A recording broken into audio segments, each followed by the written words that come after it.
Chapter 260. Dang dang dang.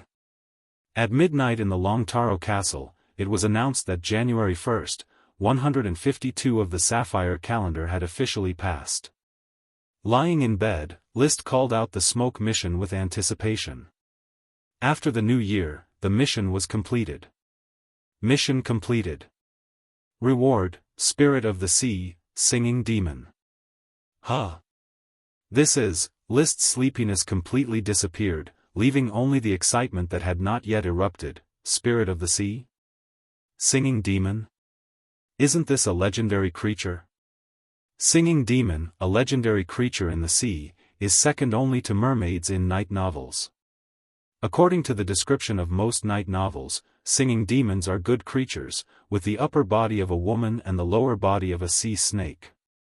In a small number of night novels, singing demons are evil creatures, seducing sailors at sea and killing them. It is different from the mermaids, the representative of the sea romance in night novels. It is also different from the evil devils in the sea in folklore, Naga, or in some magic books, the fusion creatures created by the ancient magicians, Murlocs. Singing demons have a wide market among sailors. Many sailors swore that they had heard an illusory song on the sea during a certain voyage, and that the song had intoxicated them. Many sailors even said that their ships were lost at sea and relied on the singing demon's song to find the right direction. List has no doubt about the authenticity of the singing demon. The ghost ship has appeared. What's the fuss about the singing demon? Even if it's creatures such as mermaids, Nagas, and Murlocs, he doesn't doubt the authenticity. On the contrary, he was very excited. Most of the singing demons in night novels have a beautiful female human upper body and a pleasant singing voice. The smoke mission also called the singing demon the Spirit of the Sea. Obviously, the real singing demon is a good creature and has extraordinary power. A singing demon, will I be rewarded with a singing demon?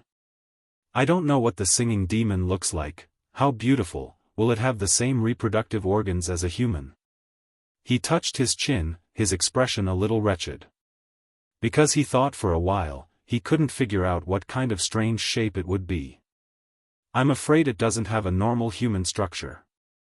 After all, the lower body is the body of a sea snake, maybe it will have the same structure as a dolphin? He had seen the news before and heard the story of humans and dolphins.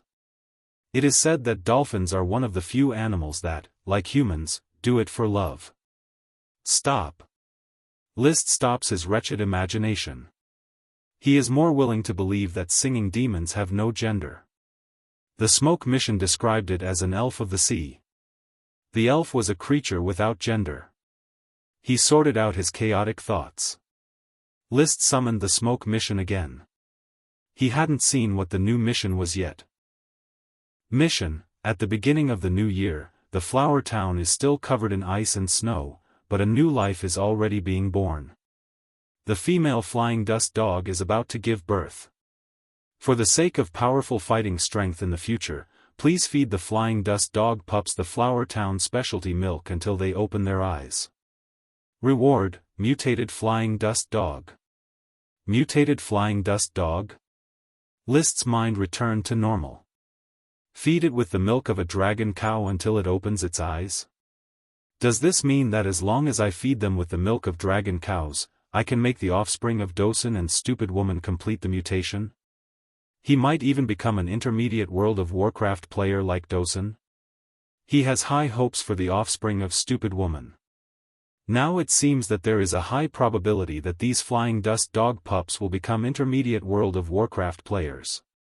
Think about the future intermediate World of Warcraft flying dust dog army. With such a luxurious lineup, even if the Sapphire Grand Duke's blue blood orders of chivalry came, wouldn't they all be pierced by rock thorns? Thinking of this, he couldn't wait to return to Flower Town immediately to take care of the flying dust dog pups that were about to be born. But not yet. There was a social ball to attend the day after tomorrow. This was appointed by Marquis Merlin to find a suitable marriage partner for the three siblings and cousin Raleigh. Marquis Merlin was old and probably bored, so he began to do the work of a matchmaker. Levis didn't care. He was still pursuing Marquis Roderick's daughter. Olvera was full of expectations, and Raleigh was even more impatient. Before Liszt updated the mission, he was also looking forward to it. He wanted to see Athena Salmon again. The first girl in the world to express her love for him left a deep impression on him. But now, he just wanted to get through these 2 days quickly and go home.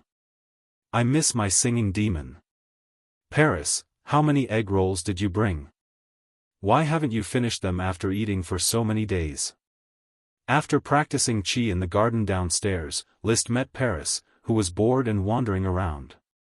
This black dragon gang was supposed to protect him. In fact, in Longtaro Castle, she had nothing to do at all. She just wandered around all day. Or she was forcibly dragged by Olvera to learn from each other and connect with each other. There's not much left. Fortunately, I can go back tomorrow. If I stay in Longtaro Castle, I will starve to death. Are you sure you mean starve to death?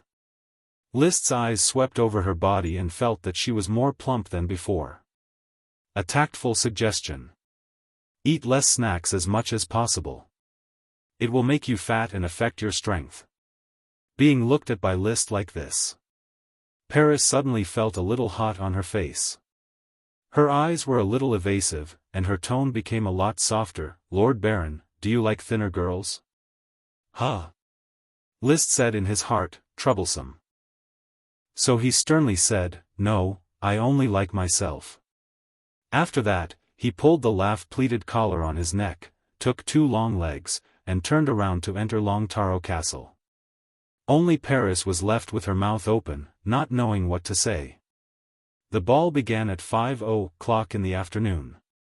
It was not yet time. There were many carriages parked at the door. Young aristocrats had already arrived at Longtaro Castle. Men and women were dressed in gorgeous dresses, like peacocks fluttering. Liszt was also refreshed.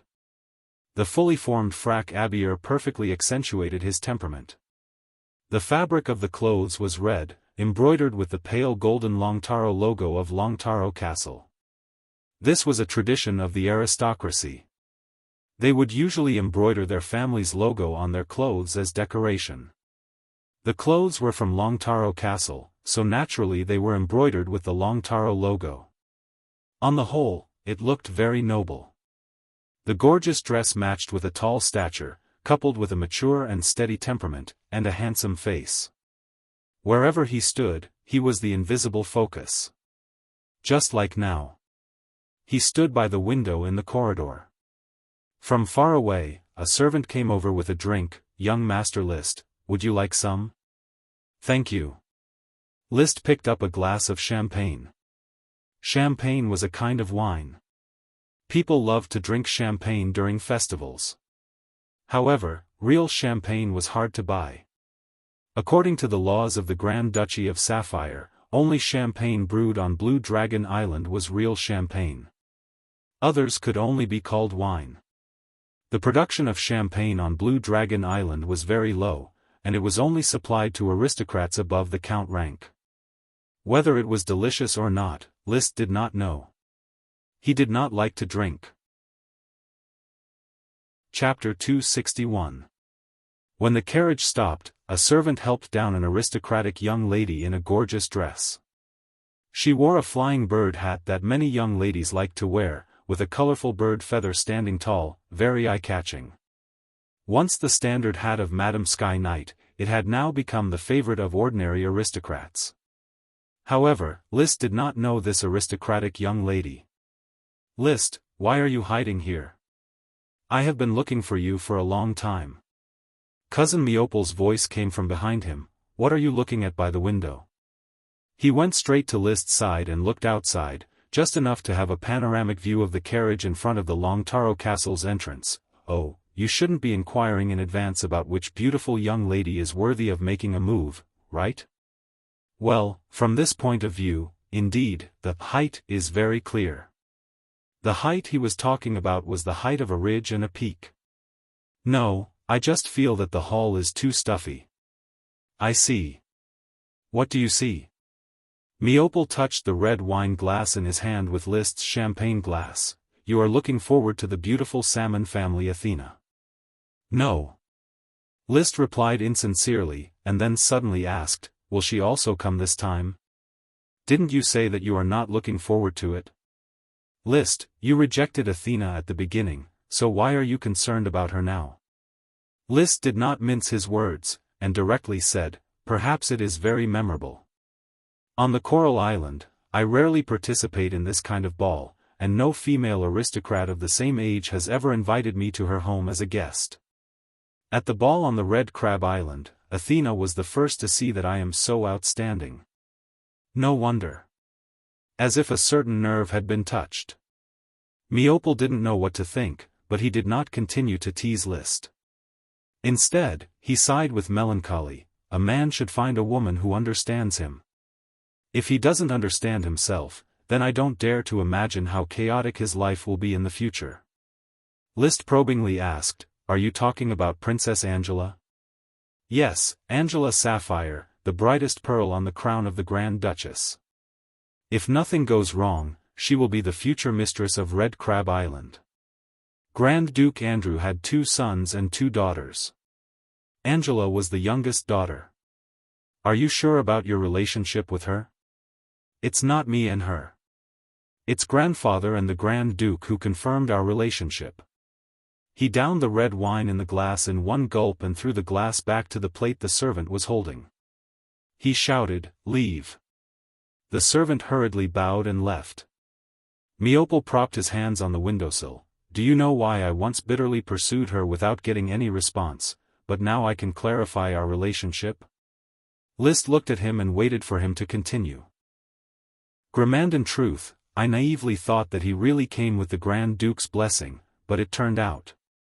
He suddenly turned around and patted List on the shoulder. Grandfather said that your future is limitless. We have the same blood in our veins. I have nothing to hide from you. Please speak, cousin. List had a rough guess. Sure enough, the content of Miopal's words was similar to what he had guessed. He had become the receiver. Of course, Princess Angela certainly would not bring her child. Even if she was the Grand Duke's most beloved daughter, she could not bring her child and marry the heir of a marquis. This was not only a violation of the morality of the knight system, but also a great humiliation to the marquis family.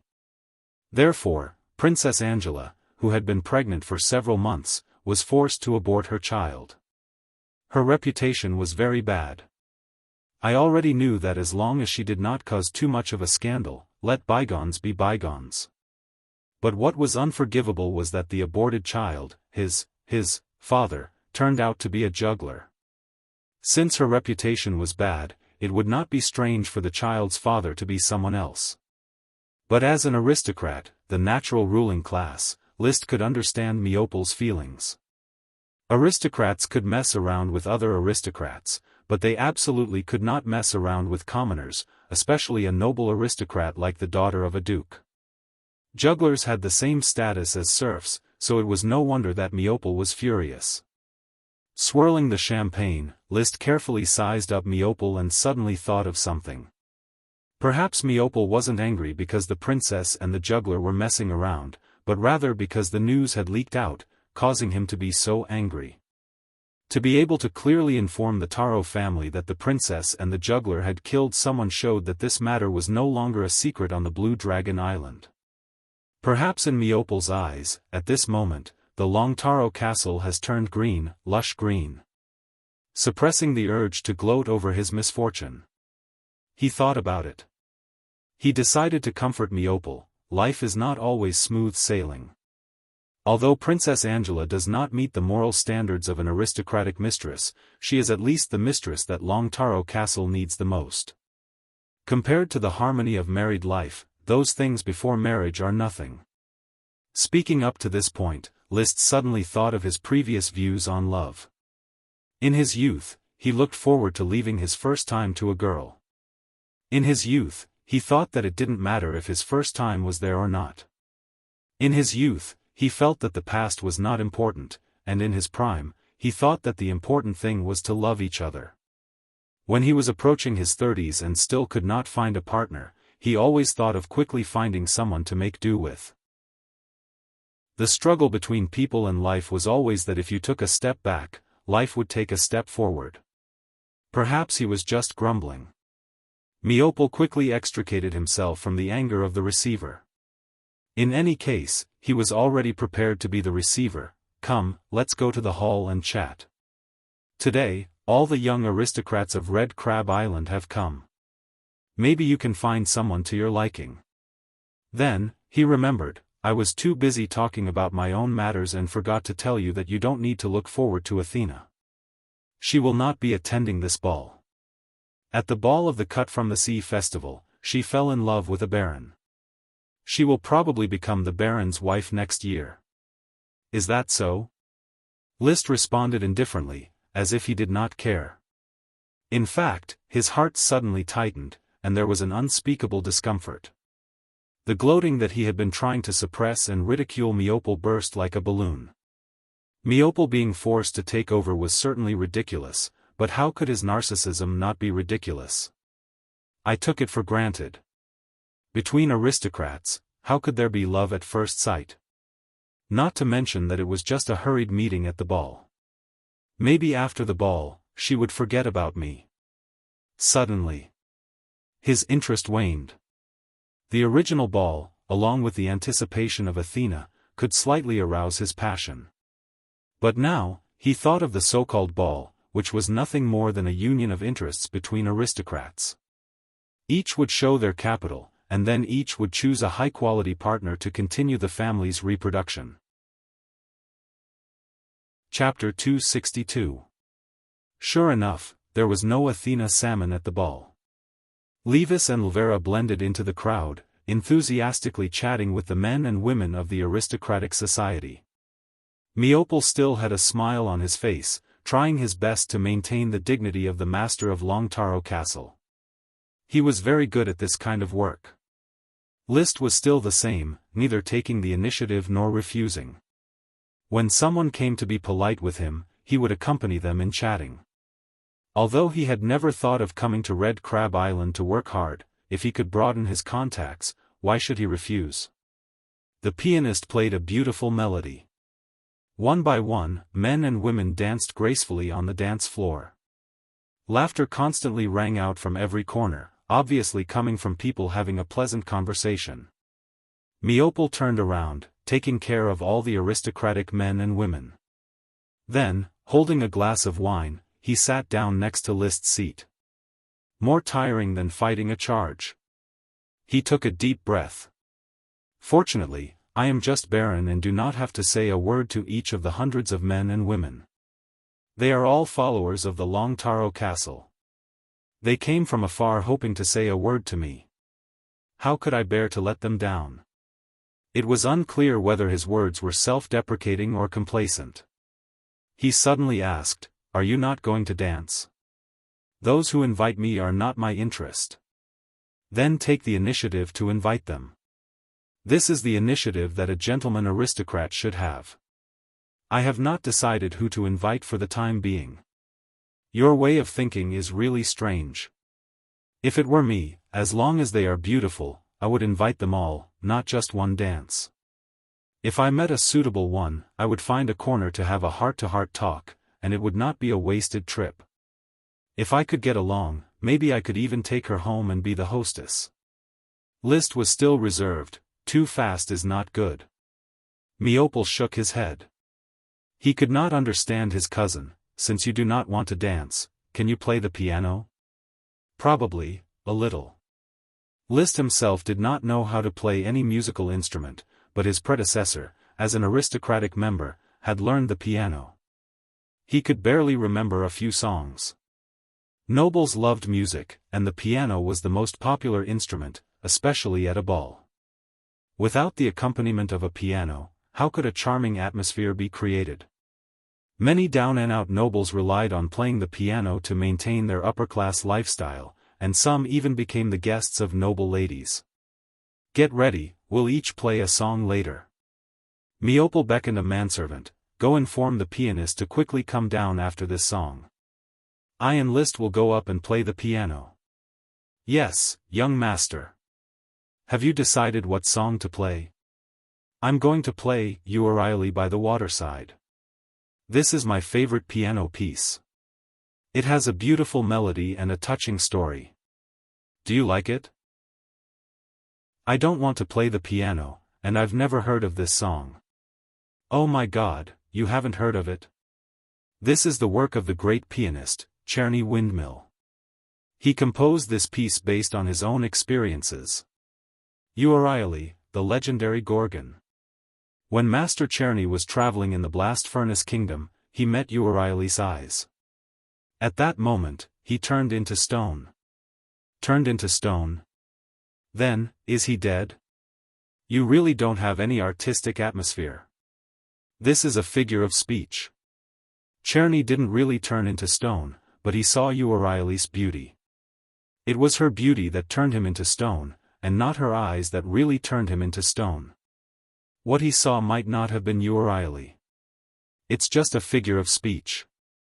When Meopel talked about the piano piece, he beamed with joy. You O'Reilly is a legendary creature that doesn't exist. Legend has it that she had 3 sisters, all of whom were snake-haired, beautiful but deadly succubi. When Master Czerny saw a woman by the waterside, he felt that her beauty was like a poison that turned him into stone. Do you understand? More or less, I understand. Liszt casually replied. Then get ready, you'll also go up and play a song. Only art can make people forget their worries, believe me. He left Liszt with a very artistic view of his back and prepared to go up on stage to play. Seemingly frightened by Liszt's ignorance, Meopel deliberately used qi to amplify his volume.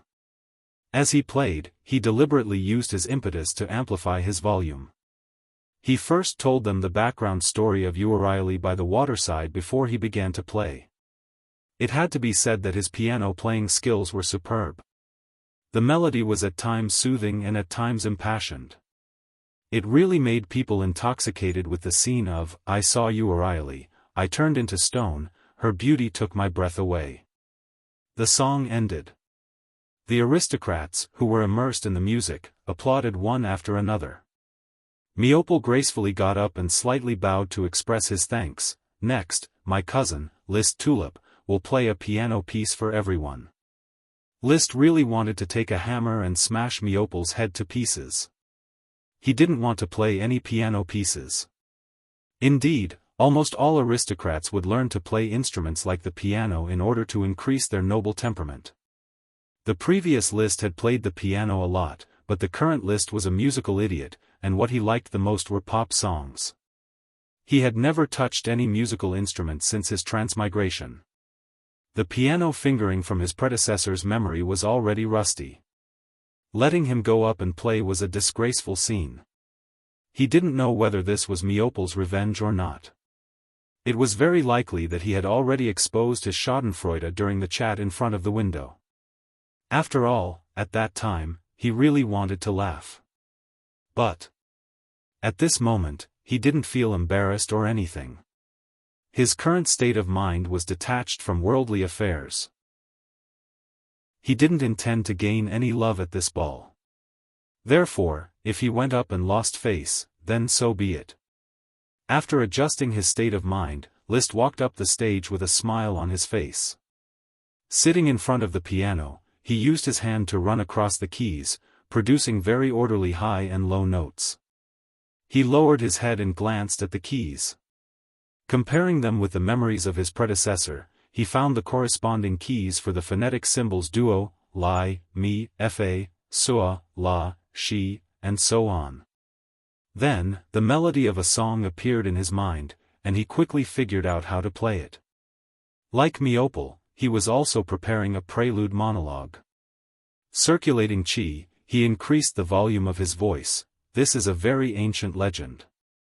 A very, very long time ago, in the forest kingdom of a distant continent, there was a pair of brother and sister. They each had their own special abilities. The elder brother's eyes could see very far away places, while the younger sister's ears could hear very far away sounds. They grew up together, experiencing happiness and sorrow together. Liszt's voice was very magnetic. When he read out his monologue, there wasn't any abrupt feeling. On the contrary, it made it very easy for people to sink into his story. In their leisure time, they would always run to the mountains. The elder brother surveyed the distant country and told the younger sister about all kinds of strange things. The younger sister listened to the messages transmitted by the wind and sang the sounds of nature to the elder brother. They fell in the river of love. They cast aside all restraints and enjoyed their love. But the secular world would never allow this love. No matter how hard they tried, they were still defeated by the shackles of morality.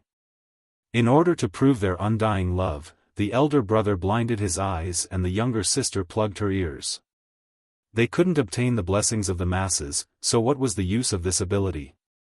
A very, very long time later, a foreign musician heard this poignant and moving love story and was greatly moved. All sorts of feelings welled up in his heart, and he composed a song that moved the heart. When I heard this song by chance, I couldn't help but feel sorrow. How could the bitter experience of the brother and sister not make one sigh with regret? Unfortunately, I didn't memorize the entire song, nor did I memorize the entire song. I could only share the melody and song that I remembered with everyone. Thunk. Thunk thunk. Liszt's hand stroked the piano and heavily pressed down on the keys, beginning to play the song. Chapter 263. Fine. In fact, Liszt did not play Two Tigers, nor did he sing Run Fast.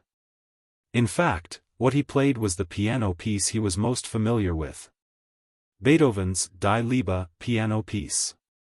As for why he knew how to play this song, it was naturally because it was very simple and he was very familiar with it.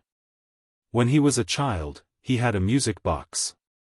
Every time he turned it, Die Liebe would jingle. Even now, when he closed his eyes, he could still hear the familiar melody that made him want to vomit. As one of the world's greatest piano composers, the story of Beethoven's deafness was written in primary school textbooks. But few people knew that Beethoven was unmarried. He yearned for love. At the age of 16, he was captivated by an aristocratic lady, but because of the difference in status, they were separated and almost committed suicide.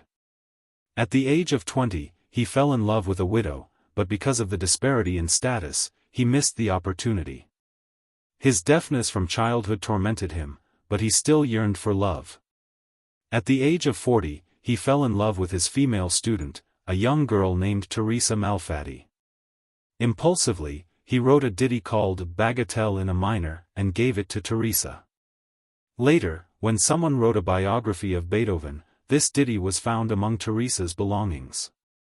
But when it was published, the original title was changed from Die Liebe to Die Liebe. Since then, this piano ditty began to spread widely in the world.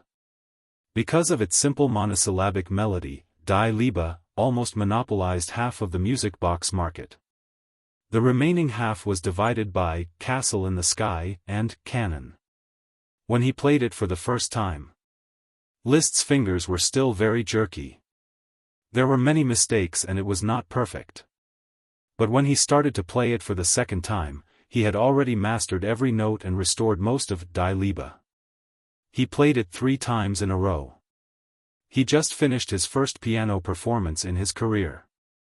Like Miopel, he stood up and bowed slightly to the aristocratic men and women on the dance floor, who had already stopped dancing and were quietly enjoying Die Liebe. When he turned away from the piano, warm applause rang out from the audience, even more than when Miopel played You O'Reilly by the Waterside. Most of the people here had heard Miopel play You O'Reilly by the Waterside. But no one had ever heard of this short and pithy lyric, Für Elise. On earth, the charm of the work was self-evident. Even though Liszt's performance was only at a beginner's level, it still moved many people. Awesome! Miopel was unable to restrain his joy as he said, Liszt, you must teach me this song, I want to learn it. No problem, I'll find some time to write it out. Liszt had no intention of keeping it to himself, but he enjoyed the applause after the performance. Not only was Miopol circling around him, but many other aristocrats also gathered around him and asked him about the piano piece for Elise. A male nobleman exclaimed, "I've never heard of it. Although it's short, its charm is extraordinary. I also heard it by chance."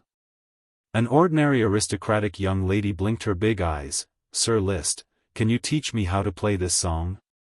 "Right, it should have a name, right? For Elise, I will sort out the score and give it to cousin Miopol. He will give you a copy. I like this piano piece. I can hear the sweetness, the melancholy of seeing through the mundane world, as well as the sorrowful love throughout the song, as well as the longing for love that will never change until death." The aristocratic young lady who spoke had her hands clasped over her heart, as if she was immersed in the sorrow of two tigers. "No, for Elise." Liszt regretfully expressed, "Yes, it's a very sorrowful story. I can only remember this relatively easy part of the song. I wasn't able to play the truly sorrowful part later on." In fact, he himself couldn't tell whether this piece was sorrowful or not. It was a beginner's level, for Elise. It successfully made Liszt, who wanted to keep a low profile, become the focus of the ball.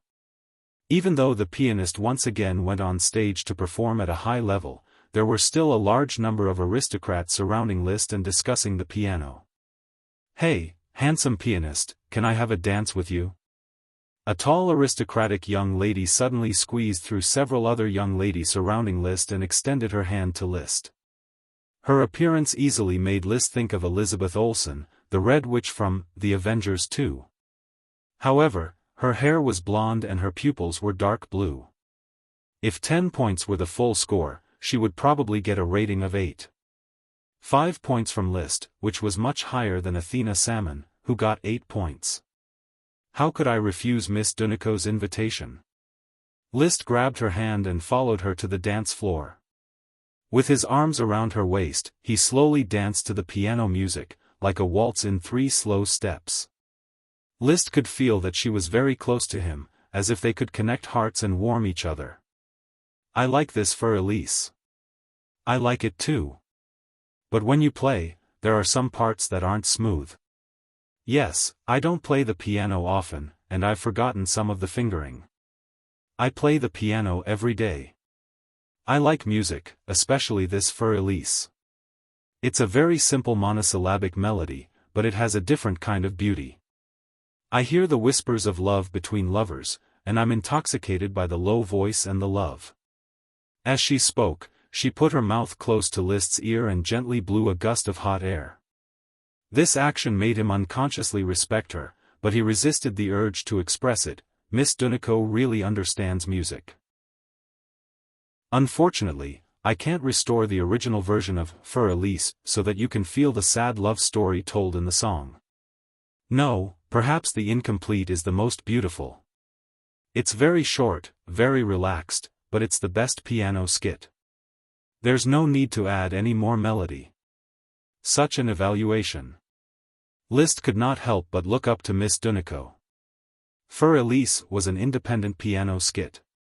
Many people, after listening to his nonsense story, felt that it was a pity that they did not listen to the complete version. Only Dunico thought that the incomplete part was complete enough. This was a woman who truly understood music. Perhaps she was a socialite nurtured by a great aristocrat. Dunico Hyacinth, her father was Durante Hyacinth, one of the 2 counts of Red Crab Island. According to the information Miopol told him, the 17-year-old Dunico was known as the Red Crab Island's thorny rose. Her reputation was not very good. She was enthusiastic and proactive, but among the countless pursuers around her, none had truly won her heart. He put his arm around her slender and powerful waist. Feeling the soft but elastic sensation on his chest, as well as their gazes, he suddenly felt a lot of excitement. "Actually, I just made up the story. This song is an independent piano skit. A pianist fell in love with an aristocratic lady and created it on impulse." Chapter 264. Dunico threw Liszt a coquettish look. So, you lied to everyone. How can you say it's a lie? Every piano piece has a beautiful story behind it. Does it matter which is true and which is false? Isn't it important? The story only provides a small touch. The moving melody is what moves people the most. Is that so? Unless you make up a story more suitable for Die Elise, I won't agree with you. When it came to making up stories, Liszt was very good, but he didn't agree to Dunico's request. Perhaps he could make up a story to please the Count's daughter and develop a story with Dunico beyond the story. Maybe with his temperament and charm, it would be normal to win Dunico over. But there was no need for that. He didn't like this kind of deliberate flattery. Perhaps he loved himself more, or perhaps he was just interested in Dunico's physical beauty, and didn't think about the kind of impulse to pursue it. There's no romantic story. It's just a little song that a piano teacher fell in love with a female student. Liszt said lightly. Dunico threw him another coquettish look. Is it as passionate as you are now? Liszt didn't react. What? It wasn't until Dunico rubbed her thigh gently against his that he suddenly realized that his expression of respect was too obvious. He didn't have any experience in this area in both of his lives, but he didn't have the shyness of a young man. You know, it's hard to maintain a calm state of mind when facing a beautiful lady, especially one as beautiful as you. He moved back a little to lower the temperature. Dunico took a big step forward and pressed her body closer. I accept your compliment. No one has expressed it to me so generously. Oh. Liszt was suddenly at a loss for words. Perhaps there was no need to say anything more. He quietly danced close to her, swaying his body gently to the rhythm of the piano. When their eyes met, the corners of his mouth curled up slightly. He just had to maintain a consistent smile. Dunico stopped talking and followed Liszt's footsteps, moving gently to the rhythm. The piano piece ended. The two did not separate immediately. They continued to hug each other, waiting for the second piano piece. However, this piano piece was only halfway through when Dunico suddenly asked, "Do you want to go out for some fresh air? Let's go." Liszt loosened his grip on her waist and quietly left the crowded dance floor with Dunico in his hand. The sky outside was completely dark, only the lights of the Longtaro castle were still bright. On the corridor outside the hall, servants hurried past. The two of them didn't say anything. They just held hands and walked towards a secluded corner. On the way, they could see pairs of men and women hugging each other tightly in the corners of the corridor. In a corner where the light from the crystal lamp was relatively dim. They also stopped in it. The air outside is very fresh. You can breathe the cold winter air. Liszt rested one hand on the windowsill and held Dunico's hand with the other. Miss Dunico, you're wearing very thin clothes today. Are you cold now? I'm not cold. I'm a little hot. Dunico looked at him and suddenly said, "Call me Dunico." Dunico. Liszt looked at Dunico's long eyelashes and delicate face under light makeup. He unconsciously lowered his head. Dunico, who was about 1.7 meters tall, quietly stood on her tiptoes, raised her face, and gently closed her eyes. There was no need for any unnecessary words. The next moment, Liszt touched two pieces of softness. After a long time of suffocation, they separated. A sparkling silk thread was dragged out, reflecting the light of the distant castle. Dunico held Liszt's neck with both hands, unwilling to let go. Her eyes were burning. Liszt hurriedly said, "My room is upstairs. Hold me tight." Bending down. Hooking his hand. Liszt directly picked up Dunico from the crook of his leg. He operated his chi, and his legs were like springs. He quickly walked through the corridor and went up the stairs to the 4th floor of the castle. He did not respond to the servant who greeted him on the corridor. He went directly to the door of his room. The door was not locked. In the Longtaro castle, the fourth floor belonged to the master's residential area. Bang! He closed the door with his foot. Everything was silent. When Liszt woke up from his sore back, the sun had already risen in the east outside the window. Today was a rare sunny day. He sat up and saw the woman who was still sleeping soundly beside him. Her blonde hair was scattered on the pillow. There was a bad smell in the room. Shaking his head, Liszt still felt a little unreal. For Elise, 2 intimate dances, a few intentional or unintentional teasing words, and it was a crazy night. Recalling last night's scorching heat, he suddenly felt a little at a loss. In other words, for the first time in his new life, he had completely given himself away. He did not know if the movement of getting out of bed was a little too loud. Dunike, who was sleeping soundly, suddenly woke up and saw Liszt putting on his clothes. She greeted him in a daze. "Hey, Liszt, what are you doing? Get up." Liszt put on his pants and went bare-chested, revealing his perfect inverted triangle figure. He walked over to Dunike's bedside, leaned down, and kissed her forehead. "Don't you want to sleep a little longer?" "I can't sleep." Dunike reached out and drew a circle on his chest. "You can call the castle's maid to come in and help you dress. On the battlefield, there will be no servant to help me dress. I like to do it myself. Only the complicated frac Abby will be handed over to the servant. Then I will call my maid in. I will also get up." Shaking the bell, he called the maid. With the help of the maid, Dunike found a new set of clothes and put them on. With the help of the maid, Liszt also put on his frac Abby. The castle's servants brought the toiletries and helped the two finish the morning cleaning. When the maid left with the toiletries, only Liszt and Dunike were left in the room. Dunike rushed over enthusiastically and hugged Liszt's neck. "Kiss me, like it's the last time you kiss me." "Oh," after they separated. Duniko gasped and said, "I like the way you play, Elise. I like the way you talk and your temperament. You have a different look in your eyes.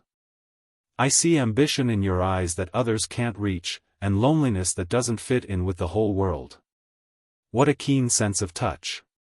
Liszt covered it up with a smile. "I guess you also saw a dragon. After all, my greatest ambition is to ride a dragon. I look forward to the day when you ride a dragon. If that day comes and I am not old, you are welcome to kiss me again at any time. So many people invited me to dance at the ball, but I only chose you, my dear Baron. Those people will be jealous of you, just like those women were jealous of me when I took you away." It was so intimate. Liszt couldn't tell whether it was love or a moment of passion between him and Dunike. He just gently pulled away the other's hand from around his neck. "I guess there must be a lot of broken hearts in Longtaro Castle. You know, I have never been one of them, so I don't know." Chapter 265. Good morning, dear Duniko. Cousin Miopal got up early. When he saw the two people coming downstairs for breakfast, he greeted them with a smile on his face. "Good morning, Big Brother Miopal." Duniko had been calling Miopal Big Brother to show the closeness of the two families. Miopal gave a thumbs up to Duniko and mouthed, "Well done," before saying, "Liszt, I am glad to see you grow up." Such an obvious and crude ridicule made Liszt want to roll his eyes. However, he had already done it, and even Duniko was magnanimous, so there was no need for him to be bashful. He just changed the subject. "Did Levis and Elvira get up?" "Elvira got up early. Levis got up a bit late. Last night, without any accident, he held the hand of an aristocratic young lady and talked about life and ideals late at night." After breakfast, the carriage of the Longtaro Castle was ready. Marquis Merlin, leaning on his crutches, arrived at the castle's gate and personally saw off his grandchildren. Not only were the 3 Liszt siblings leaving, but Aunt Melinda's family was also going back today. "Grandfather, you must take care of yourself. I will visit you again after a while," Liszt said with some reluctance. Marquis Merlin didn't appreciate it. "Don't act like a woman. If you want to leave, then just leave. The relatives greeted each other. List saw Duniko, who was standing together with Miopal and smiling at him. Without waiting for List to say anything, Duniko walked over and hugged List. It didn't overstep the rules too much. It was just a simple hug that represented friendship between aristocrats. As for what kind of friendship it was, it depended on the benevolent. "I thought you would play to Alice for me before leaving," she said. "I was in a bit of a hurry. If you want to hear it, I will play it for you the next time I come to Red Crab Island. Will you practice it proficiently? If you have time. I don't think I'll ever forget what happened last night, List, my dear. We will always have the memories of Long Taro Castle." List smiled. It was indeed an experience worth remembering for a long time.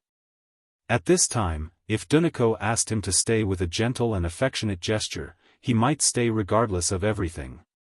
He didn't care about Duniko's past.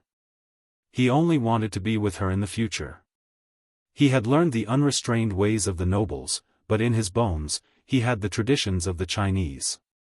Unfortunately, he only said a few sweet words of love before Duni waved her hand at him. Without any hesitation, List nodded faintly and boarded the carriage. He couldn't be more bashful than a woman. The coachman raised his whip and shouted, "Go!"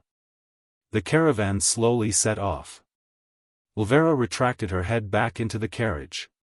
She looked at List, who seemed to be in a trance, and said with a smile, "Why don't you look back at your rose with thorns? My dear brother, you were in the limelight last night. How many aristocratic ladies wanted to stay in your room with your fur Elise? Even Duniko was charmed by you.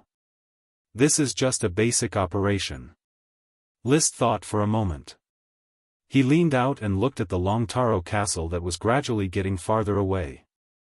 There were still many people at the door. There were many aristocrats who left today. He couldn't find Duniko Hyacinth, so he sat back in the carriage with a touch of disappointment. He put his hands behind his head and leaned on the cotton cushion behind him.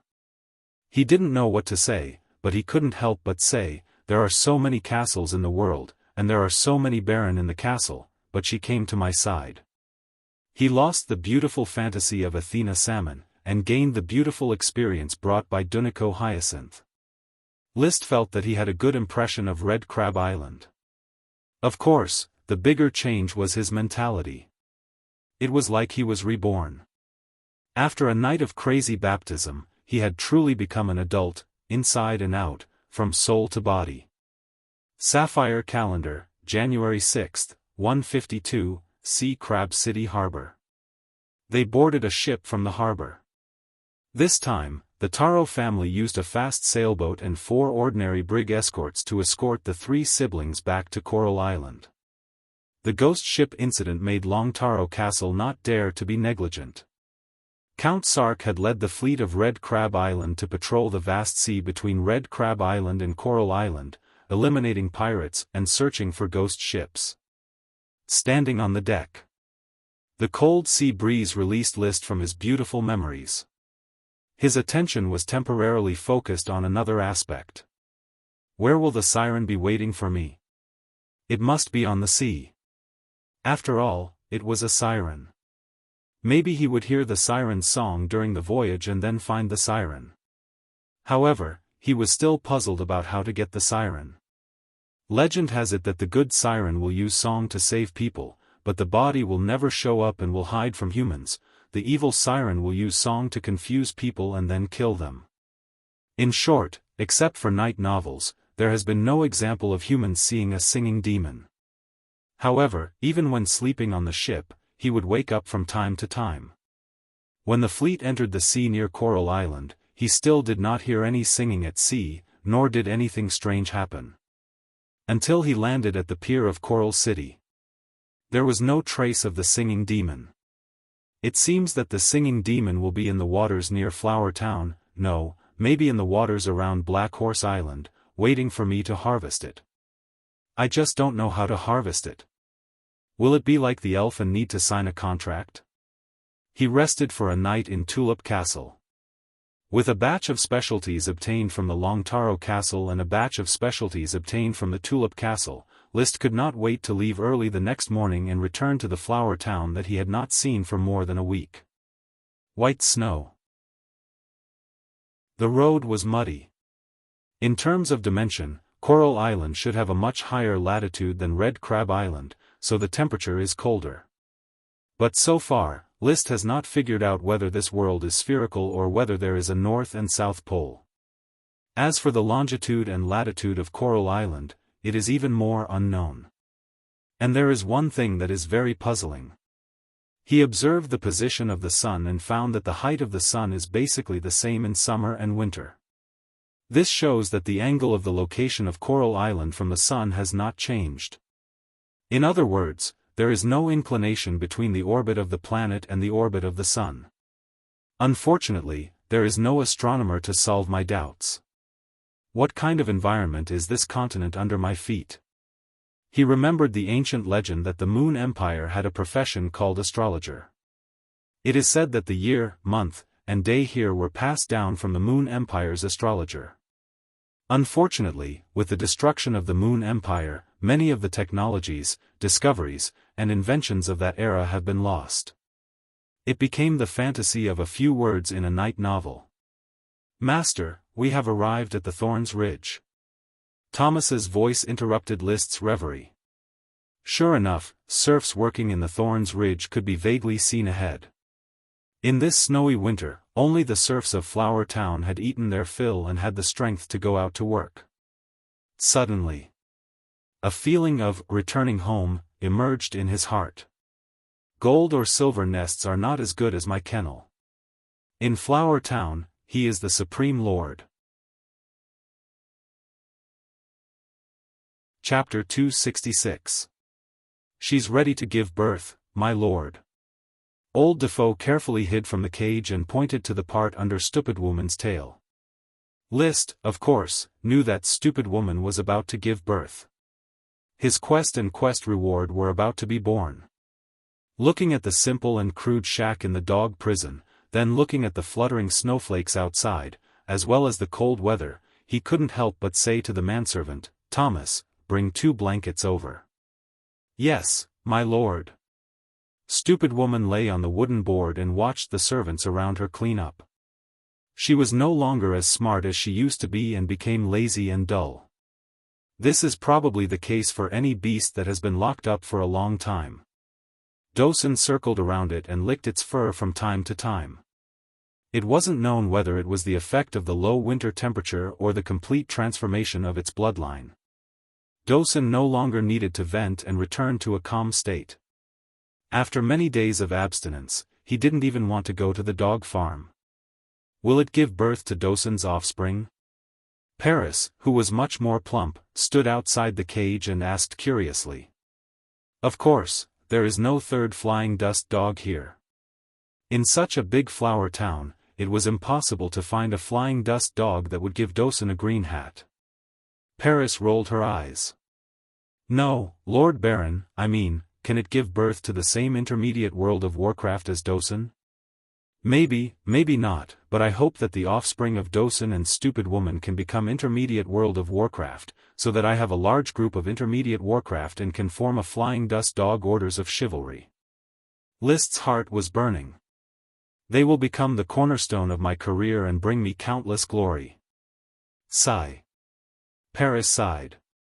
Why does every noble lord think about war? Because the world is not yet at peace. He directed the servant to throw the quilt in the cage and drove Stupid Woman to the quilt, then turned his head and responded, "Someone needs to stand up and turn the tide, to create a world without hunger, harm, and oppression. Will you stand up? The target is too big, so big that even I am afraid." As a transmigrator, who didn't have the ambition to change the world. However, the reality was that he could only change the small flower town. Therefore, I might as well start with the small goals around me and achieve them one goal at a time. So what is Lord Baron's first small goal? Paris asked curiously. Ride a dragon. Liszt drew a beautiful arc and looked up at the gloomy sky. He suddenly thought of the morning in the Long Taro castle, and the promise Duniko made to him. His teasing tone could not help but become solemn. "I want to ride a dragon, when I am still young." At first, Paris thought that he was joking, but after hearing him say it so seriously, she suddenly felt that the tall and handsome country lord in front of her might really have such ambitions. She felt ridiculous. She had seen the light dragon, the evil dragon that gave her the identity of the black dragon. That incredible figure was full of despair and horror. It was impossible for a mortal to control a dragon. However, she was looking forward to the day when Liszt could really ride a dragon and become the dragon knight that would make many women lose control of their orgasms at the mention of its name. Perhaps it was because she had seen the incredible dragon, the dragon knight became more and more unfathomable and unimaginable in her heart. "Don't just stand there, let's go." After Liszt finished bragging, he had already walked out of the iron cage. Stupid woman should finish giving birth in these 2 days. Paris came back to her senses. "Oh, okay." She looked a little silly. This made Liszt very speechless. Sure enough, a comfortable life can kill people's fighting spirit. The mercenary thief who shouted to kill the nobles and dared to cross the sea to save her sister has now become a gluttonous, fat, and not very smart female attendant. He wondered how much her fighting power has fallen. Wow! Wow! Sensing Liszt's return, the thorn sprite, Ella, who lived in the castle, flew directly out of the insect house and accurately landed on the head of Liszt, who had just entered the castle gate. It missed Liszt very much. Liszt felt the sprite's emotions and felt very warm. He let Ella sit on his head and grabbed his hair with both hands. "Master, do you want to take a bath first or meet the town officials first?" Butler Carter came over and asked. "First meet the officials, deal with the accumulated affairs during this time, and then take a bath." "Yes, master." Previously, when Liszt returned to Flower Town, he did not even enter the castle, but went directly to the dog prison to visit Stupid Woman and the flying dust pup in her belly. The town officials who were notified quickly came. After the polite greetings, they began to report their work.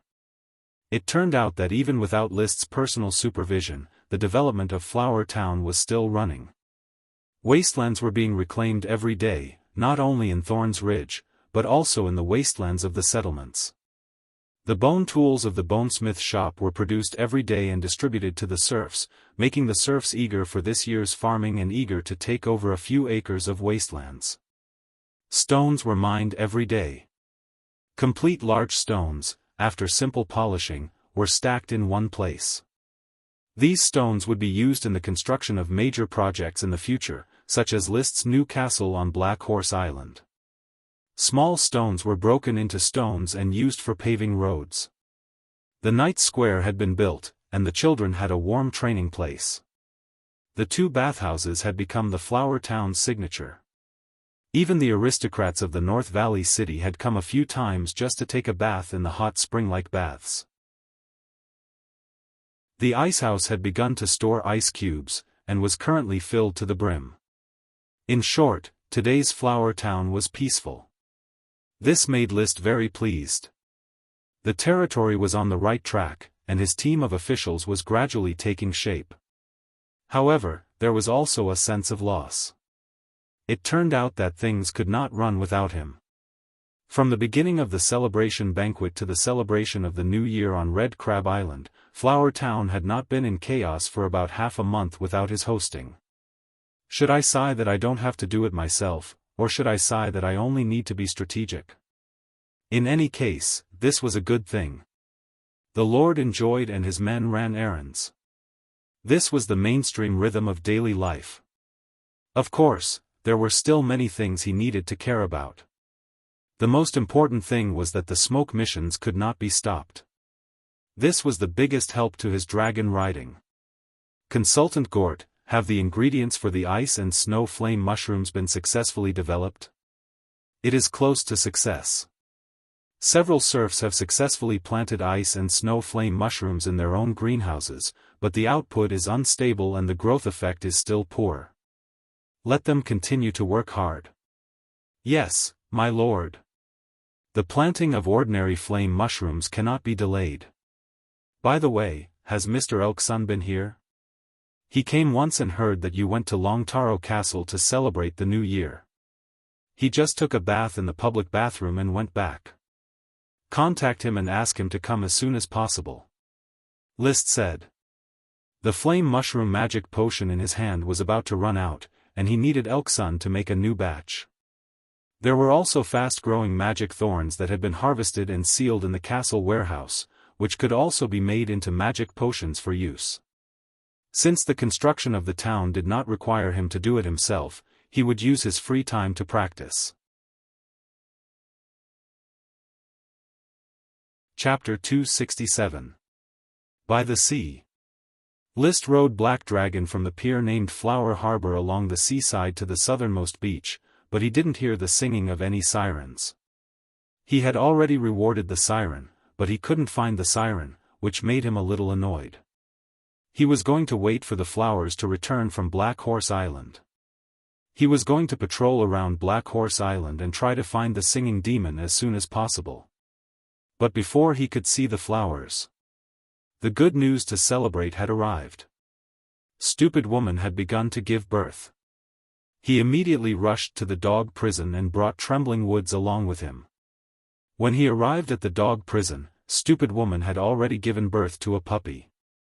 It was lying softly on the quilt, covered with black fur. Stupid Woman rarely broke out of World of Warcraft and bared her teeth at List and others. Even when Dosen wanted to get close to her, he was scared away by her baring her teeth and roaring. My lord, animals like cats and dogs are very fierce when they give birth. They won't let people get close to them.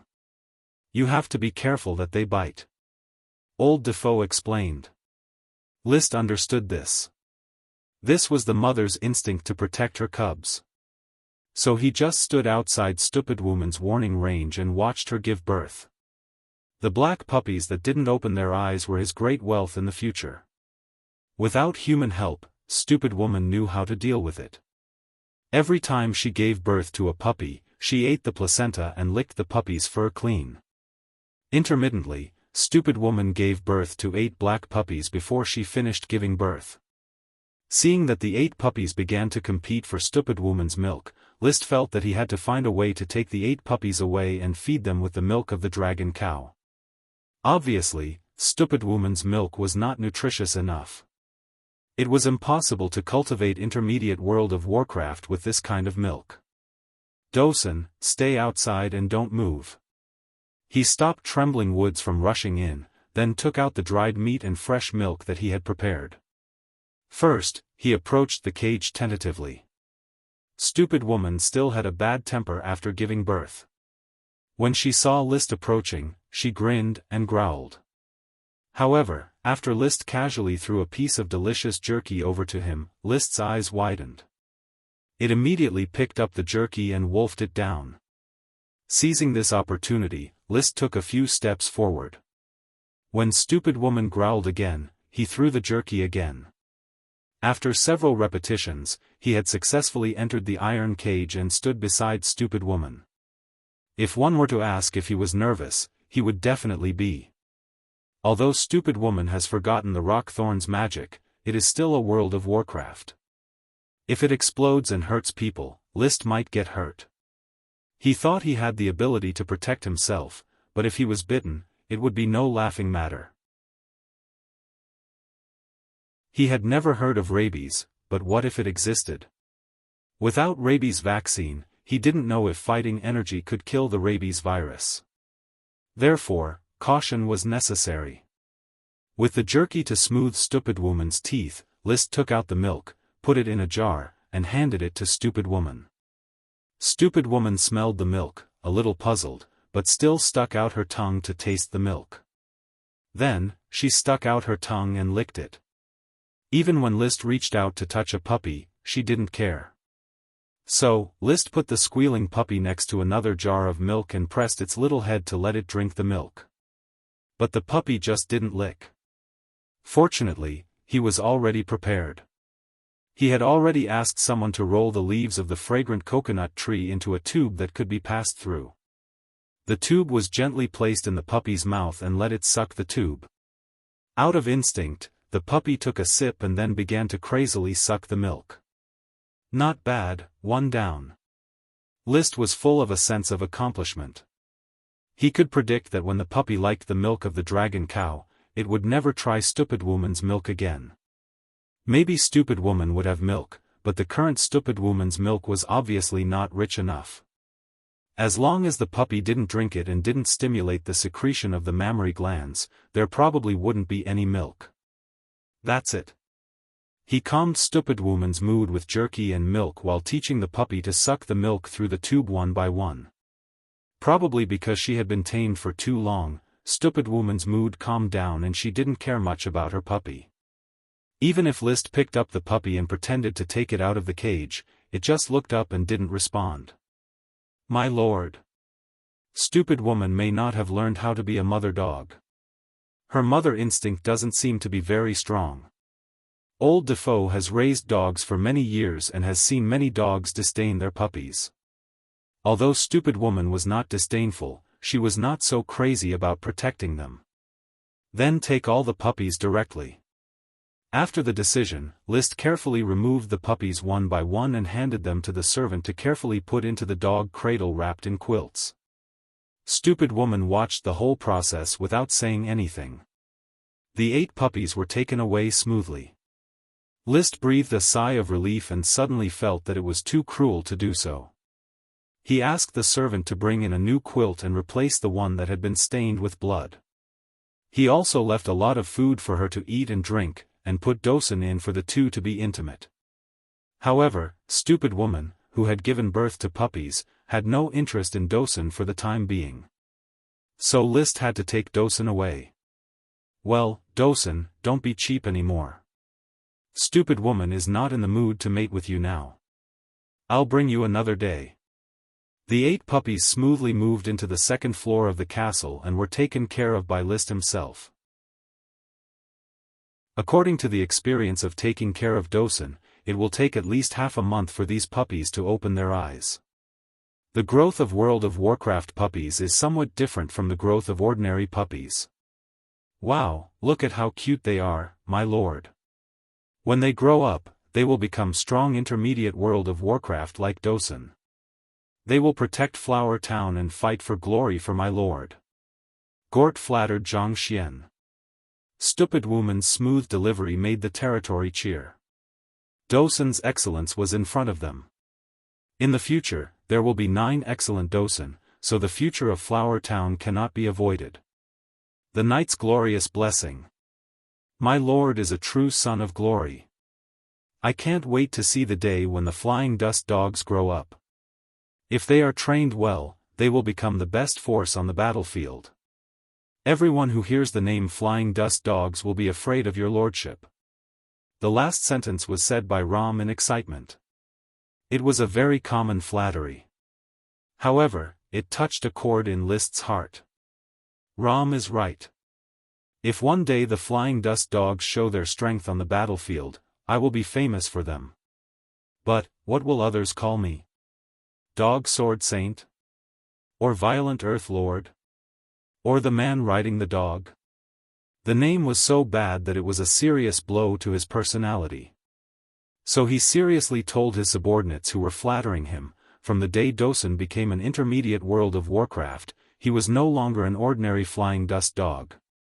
Now that he has offspring, I believe they will become the same intermediate World of Warcraft, so it's time to give them new names. The subordinates immediately cheered, please give them new names, my lord. Chapter 268. The blizzard beast in front of him was still very small, and List didn't have the time to take care of it all day. He just converted the recreation room into an air-conditioned room and handed over the burden of taking care of the 8 blizzard beasts that had not opened their eyes to the housekeeper, Mrs. Morrison, and the most careful maid, Maggie. Although the blizzard beasts were very small, they ate a lot. List drank the rest of the milk today, barely enough for them to consume. When they grow up a little, it is estimated that they will have to be fed with the dry milk powder in stock. After a busy day, the little blizzard beasts ate and slept, and there were no signs of early death. It seems that they can all thrive. The next day, he got up early again to practice the night class, and pulled Paris, who was getting fatter and fatter, to practice a lot of actual combat. His dou qi surged, and only when Paris almost couldn't help but transform, did he end the morning class. He had long been unhappy with the lazy Paris. Instead of a monthly salary of 1 gold coin, he invited her to eat egg rolls. He said seriously, compared with your first actual combat, your strength has declined significantly. Your reaction, speed, and skill have all obviously regressed. Paris gasped. This time, she had consumed a lot of physical strength. Although I don't want to admit it, Lord Baron, your strength has been improving all the time. Why do you think so? Because the flame on your sword is getting fiercer and fiercer, and your total amount of dou qi is constantly breaking through. Although Paris had become fat, her cognitive judgment had not declined. Her strength had indeed regressed a little. She had to admit that the increase in weight had reduced her flexibility, but List's progress was the main reason for the one-sided battle. Without transforming into the Black Dragon Gang, when the light and shadow pole could not play a role, she was not List's opponent at all. Putting away the red blood sword, he glanced at Paris's undulating chest. List faintly nodded. In the cultivation of qi, if you don't advance, you will fall back. I am indeed improving, but this is not an excuse for you to allow your strength to fall back. In a few days, I'm afraid that I will no longer be able to restrain your light and shadow. Even if you use an ordinary sword, you will not be my opponent. Paris was a little unconvinced, but finally nodded. I understand. I will train harder and strive to improve my strength so that I will not be pulled away by you. Seeing the mercenary come to her senses, List patted her on the shoulder with relief. People always rely on themselves. Don't forget, you should set an example for your sister. In his eyes, although Paris had experienced many hardships, she was still a young woman in her 20s. Paris twisted her body as if she wanted to avoid List's action, but she resisted. I'm going out. You don't have to follow me. These few days are your vacation. After List finished speaking, he turned around and left. He had to continue patrolling the beach and find his singing demon. Seeing List riding away with his retainer knight, Paris was momentarily absent-minded. She touched her shoulder unconsciously and muttered to herself, it seems like Lord Baron likes skinny women. I should really eat less. Flower port. The flower has not yet returned, and List has not found the singing demon's voice. The singing demon is probably not in the waters of Flower Town. I should save money, buy another sailboat, and go to Black Horse Island to look for it. He raised his hand and thought, according to the current ship market price, an ordinary brig like the Flower costs more than 500 gold coins. A better brig would cost thousands of gold coins, a better three-masted sailboat would cost at least 2,000 or 3,000 gold coins, and a fast sailboat like the Palace would cost at least 5,000 or 6,000 gold coins. In terms of fixed assets, List can afford to buy a good sailboat. His fixed assets add up to tens of thousands of gold coins. Not to mention anything else, the value of a space gem alone is immeasurable. However, a lot of wealth cannot be seen in the light of day. Liquidity is extremely scarce. The money to buy serfs was exchanged with mithril. Something like mithril had great strategic value and couldn't be bought with money. Every time you used it, you would have one less. Exchanging mithril for gold coins wasn't worth it. Let's save gold coins slowly. I have flower soap and flower wine is coming out soon. It's not far from making money. Snowflakes were still falling. The beaches on the coast were all white. However, the sea did not freeze, and the waves continued to rush up and down. Black Dragon stepped on the snow on the shore and walked slowly. List's eyes wandered over the sea, looking for a place where the singing demon might appear, but the sea was clean, not even a plank could be seen. There were some seagulls that passed over the sea in groups, preying on fish in the sea. Maybe I can buy some small paddle boats first and train the fishermen of the oyster settlement to go to sea to fish. The seafood business has been depressed. The sea fish business, shrimp and crab business, should be able to continue for a long time. There are very few lords who go to sea to fish now. It was not uncommon to catch freshwater fish. Serfs did not dare to go to sea, but ponds and rivers were certainly not unfamiliar. Some migratory fish in the sea were also often caught. For example, lampreys, which were very popular with nobles, and salmon, a specialty of the salmon family, were all migratory fish. People often thought that this fish was the food given by the sea and the blessing of the night's glory. There were ferocious sea monsters in the sea, but the fish took the initiative to come ashore. If this was not a blessing from the sea and the blessing of glory, what else could it be? As he walked, he arrived at the beach near the fragrant coconut tree worm's grass. It was here that he had salvaged a shipwreck with keel-fixing technology and found 5 large chests of shipwreck treasures. Now that he thought about it, this shipwreck should be the ship of the magic goat family. The broken magic books should have been purchased by the wizards of the magic goat family. Even the 36D spectre in the keel fixing was stuffed in by the wizards. Maybe it was the work of Curtis Truth. She has been studying soul-stripping technology, and the 36D should be the human soul she stripped out. Curtis Truth and her ghost ship had already dissipated. Apart from the magic books, the goat's head flag, the bow of the ship, and the sapphire ring, which he could not figure out, there was not much left worth studying. However, Liszt still intended to keep the 36D spectre. Maybe one day, he would want to study lich technology. There were too many unknown secrets in this world. If he could live for 500 years, he would definitely be willing to ride his dragon and try to understand this world. This world was far more magnificent and fantastic than Earth. In the evening, Liszt finally waited for the flowers to come back. Marcus returned with the flowers. At present, about 600 serfs have been immigrated to Black Horse Island, all of which are building the port town.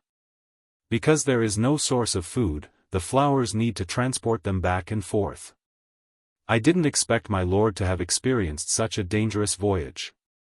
There really is a ghost ship in the world, and it is the ghost ship of Marquis Cohen that has long been destroyed. Marcus saw the night squad missing 3 squires and was very sad, but only for a moment. After seeing the 8 blizzard beast cubs, he was so excited that he couldn't help himself. The glory of the knights, the future of Flower Town can be entrusted to them. Teacher Marcus, the consumption of a blizzard beast like Dosen to raise is probably no less than that of a night squad. The current Flower Town is still struggling financially. We need to vigorously develop it. Chapter 269. After Liszt filled the flowers with cargo, he set sail for Black Horse Island. So far, the flowers has sailed between Coral Island and Black Horse Island more than 10 times, but has not encountered any storms, so the Calm Pearl has never been used. However, with the Calm Pearl on board, the crew is full of confidence, and Liszt also feels at ease. When I go back, I will ask Elkson if he can make the Calm Pearl. Forget it, let's go straight to Glanny. Glanny is experienced. Although his temper is a bit annoying, for the sake of the quality of the Calm Pearl, I should ask him to make it. Liszt stood at the bow of the ship, looking around. He was looking forward to meeting his singing demon on the voyage. Unfortunately, when the flowers sailed to the dock named Black Horse Port, there was still no sign of the singing demon. What the hell is going on? My singing demon won't be pocketed by the smoke mission, right? He could no longer calm down. Putting aside those inexplicable fantasies of love and lust, the value of the singing demon itself is absolutely huge. At least with the singing demon, the ship will never get lost in the sea again. After unloading, it was already late, and there was no time to patrol the waters around Black Horse Island.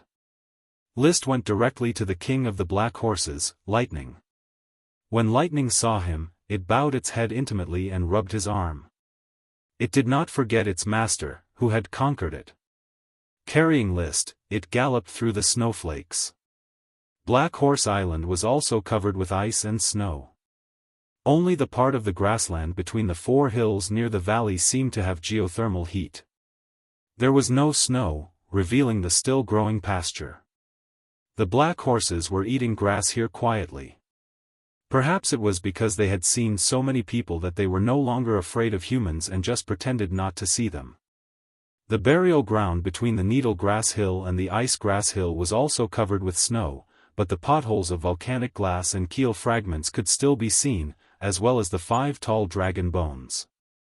These 5 bones have not completely decayed and must have important value.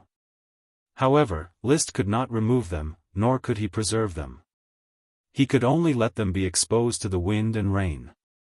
When Black Horse Island can be exposed, I must invite a magician to help me study these 5 dragon bones. However, I must first recruit a magician follower.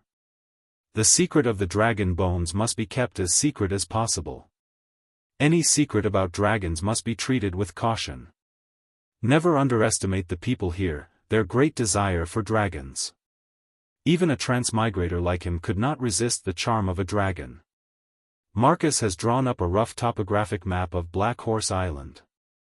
He is not a professional cartographer, so the map is very simple, and he only knows the general terrain. Ice grass mounds, needle grass mounds, sheep grass mounds, and alfalfa mounds formed the terrain of the damaged crater ring-shaped mountain range. The inside was a grassland and burial ground, while the outside was a land of rocks and weeds. The dock and port town are located in the south of Black Horse Island. There are also some islands and reefs around Black Horse Island. In the southwest corner of the water, there were 3 small islands that were a few hundred acres in size.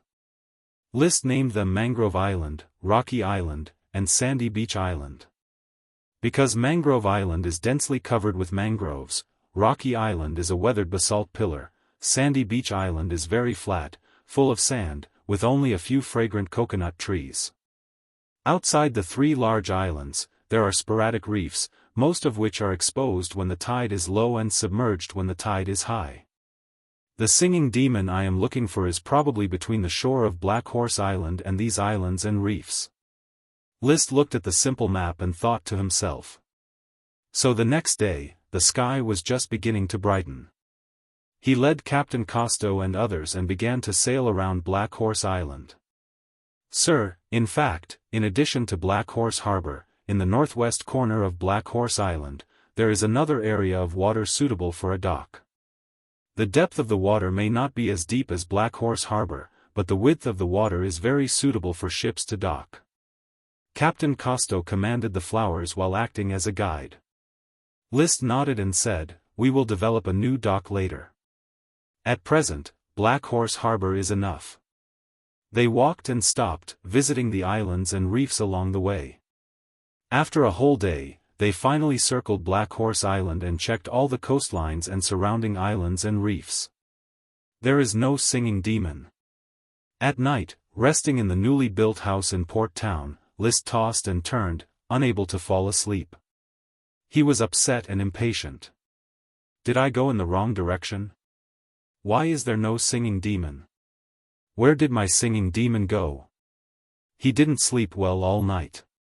But he was not discouraged and continued to lead the flowers to search the waters of Black Horse Island.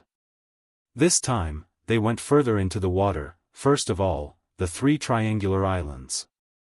Because it was not easy to dock, they paddled ashore in wooden boats. The trees on Mangrove Island are dense. It is the kind of mangrove that can grow in seawater. Mangrove forest is a general term, just like shrubs that not only have thorns, but also some other small shrubs. Mangrove forest has not only mangrove plants, but also many other kinds of plants. There are many kinds of trees in the mangrove forest, and there are many varieties of mangrove plants alone. However, List doesn't know any of them, and the knowledgeable Costo only knows a few of them. They are all called in dialects, such as mangrove bark, autumn eggplant, sea lotus, chicken claw, and so on. The mangrove forest with well-developed roots, as if growing in seawater, completely obscured the island inside. Unable to dock, List cast magic eyes and paddled around with a wooden boat. No signs of magic were found. In this mangrove forest, there was no singing demon, no potions, and no sprite worms. The rocky island was even more clear at a glance. There was nothing there. Finally, there was the sandy beach island. The island was full of snow-white sand. When the wooden boat landed on the white sand, he only felt that as far as the eye could see, the blue sea, white sand, and a few tall fragrant coconut trees, the scenery was so beautiful, like a fairyland on earth. However, List was not in the mood to appreciate it at all. He turned around and left with a cold face. "Sir, do you want to continue looking?" Captain Cousteau looked at List's face and asked cautiously. For the whole day today, this lord, who was usually noble but very gentle, had never had such a frightening scowl on his face. "Continue looking." List suppressed his irritation and said gloomily, "If you can't find it, then don't go back. Continue looking at night." Perhaps they couldn't find it during the day because the singing demon liked to hide during the day and come out at night. Sure enough, nothing was found during the day.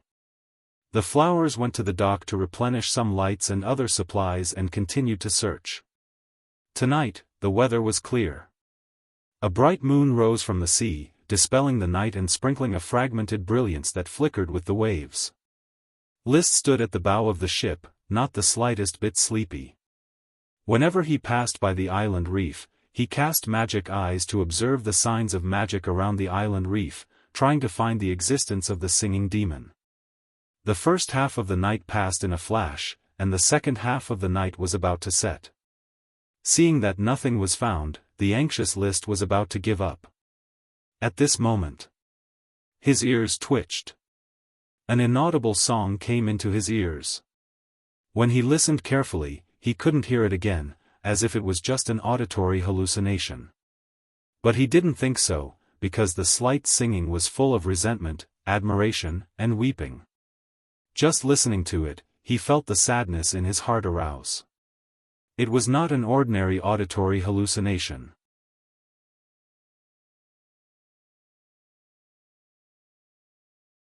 Chapter 270. After a while, the flowers quietly stopped, and the faintly discernible singing finally reached List's ears again. He couldn't understand the language of the song. The pronunciation of the words was very strange, but it sounded noble and overlooking all living beings. But now, it was easy to hear the sadness and pain in the song. It's a woman's voice. The singing demon is a woman, if it has a gender. He listened silently, not in a hurry to look for it, fearing that he would accidentally scare the singing demon away. At the same time, he carefully identified the direction of the singing. List finally determined the direction of the singing. It was to the left, where there seemed to be several connected reefs. He used magic eyes to look, but because the distance was too far, he couldn't see anything. Captain Cousteau, set sail in this direction, to that reef. Yes, sir. The flowers set sail again, and under the falling moonlight, the brilliance of the sea was cut through. He didn't know if the sound of the ship was too loud, covering up the singing, or if the singing demon discovered the movement of the flowers and stopped singing. List didn't hear the sad and moving singing again. As for the sailors, they didn't hear anything at all. The sails swelled, and the oars were neat and uniform. The flowers quickly approached the reef. List kept using magic eyes to survey the reef back and forth, but he still didn't see any signs of magic. But he guessed that the singing demon was here, and only in this area were there islands and reefs. If the singing demon didn't need to rely on the islands and reefs to live, then he could only pinch his nose and accept it. To find a singing demon that could run around in the vast sea, the difficulty could be described as hellish. Put down the wooden boat. I'm going to search the reef in this area myself. After circling around, List decisively took the wooden boat and began to search the shallow water area inside the reef. The wooden boat sailed between the shoals of the reef. List's magic eyes continued to observe. Finally, when he was patrolling next to a reef in the middle, he saw a faint sign of magic in the shallow water beside the reef. That speck of pure white light was so attractive in the night. This way, quick, row this way. The sailors rowed with all their might, and the wooden boat was like a flying arrow, quickly rushing towards the reef. The closer he got, the clearer the white magic light in the magic eye's line of sight. He had already seen the specific location of the light, which was surrounded by rocks in the reef waters. The waves kept splashing on the surrounding rocks. The rowing of the canoe became difficult. However, with List's guidance, they still managed to approach the source of the magical light bit by bit. Finally, the distance was close to 50 meters. Magic eyes could clearly see that it was a humanoid creature curled up into a ball. Strangely, there seemed to be a faint halo around the humanoid creature. The halo was shaped like a shell. It was very faint and couldn't be seen very clearly. Especially when the waves hit, the circle of light would appear and disappear. "Sir Lord, we can't row anymore. The bottom of the wooden boat has been grounded by the rocks under the water," a sailor said. "Go straight into the water." List determined that there were no sea monsters around and jumped out of the canoe. The water in this area was already very shallow. There were all kinds of gravel and pebbles under the water, and it was difficult to stand on them. In addition, the moonlight could not illuminate the bottom of the water, so it was very difficult to walk. Fortunately, List was prepared and directly took out a crystal lamp equivalent to a table lamp, which could barely illuminate a little of the water and the stones at the bottom of the water. He stepped on the stones, avoided the potholes, and let the seawater submerge his legs and waist. He took a few sailors and groped over bit by bit. When the distance was less than 10 meters, he clearly saw what the magic light was. In the vision of the magic eye, there was a huge shell with a magical humanoid creature curled up into a ball, shivering. A clear female silhouette could be seen, but there were other faint magic silhouettes around it. On the humanoid creature's body, there were wings and fins. She had fins behind her ears, fin-shaped wings on her back, and the silhouette of her legs was exposed to the surrounding faint magic light, and her feet could not be seen.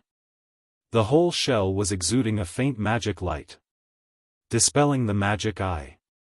The large white shell was impressively within the light of the crystal lamp, stranded between two pieces of gravel. "My singing demon!"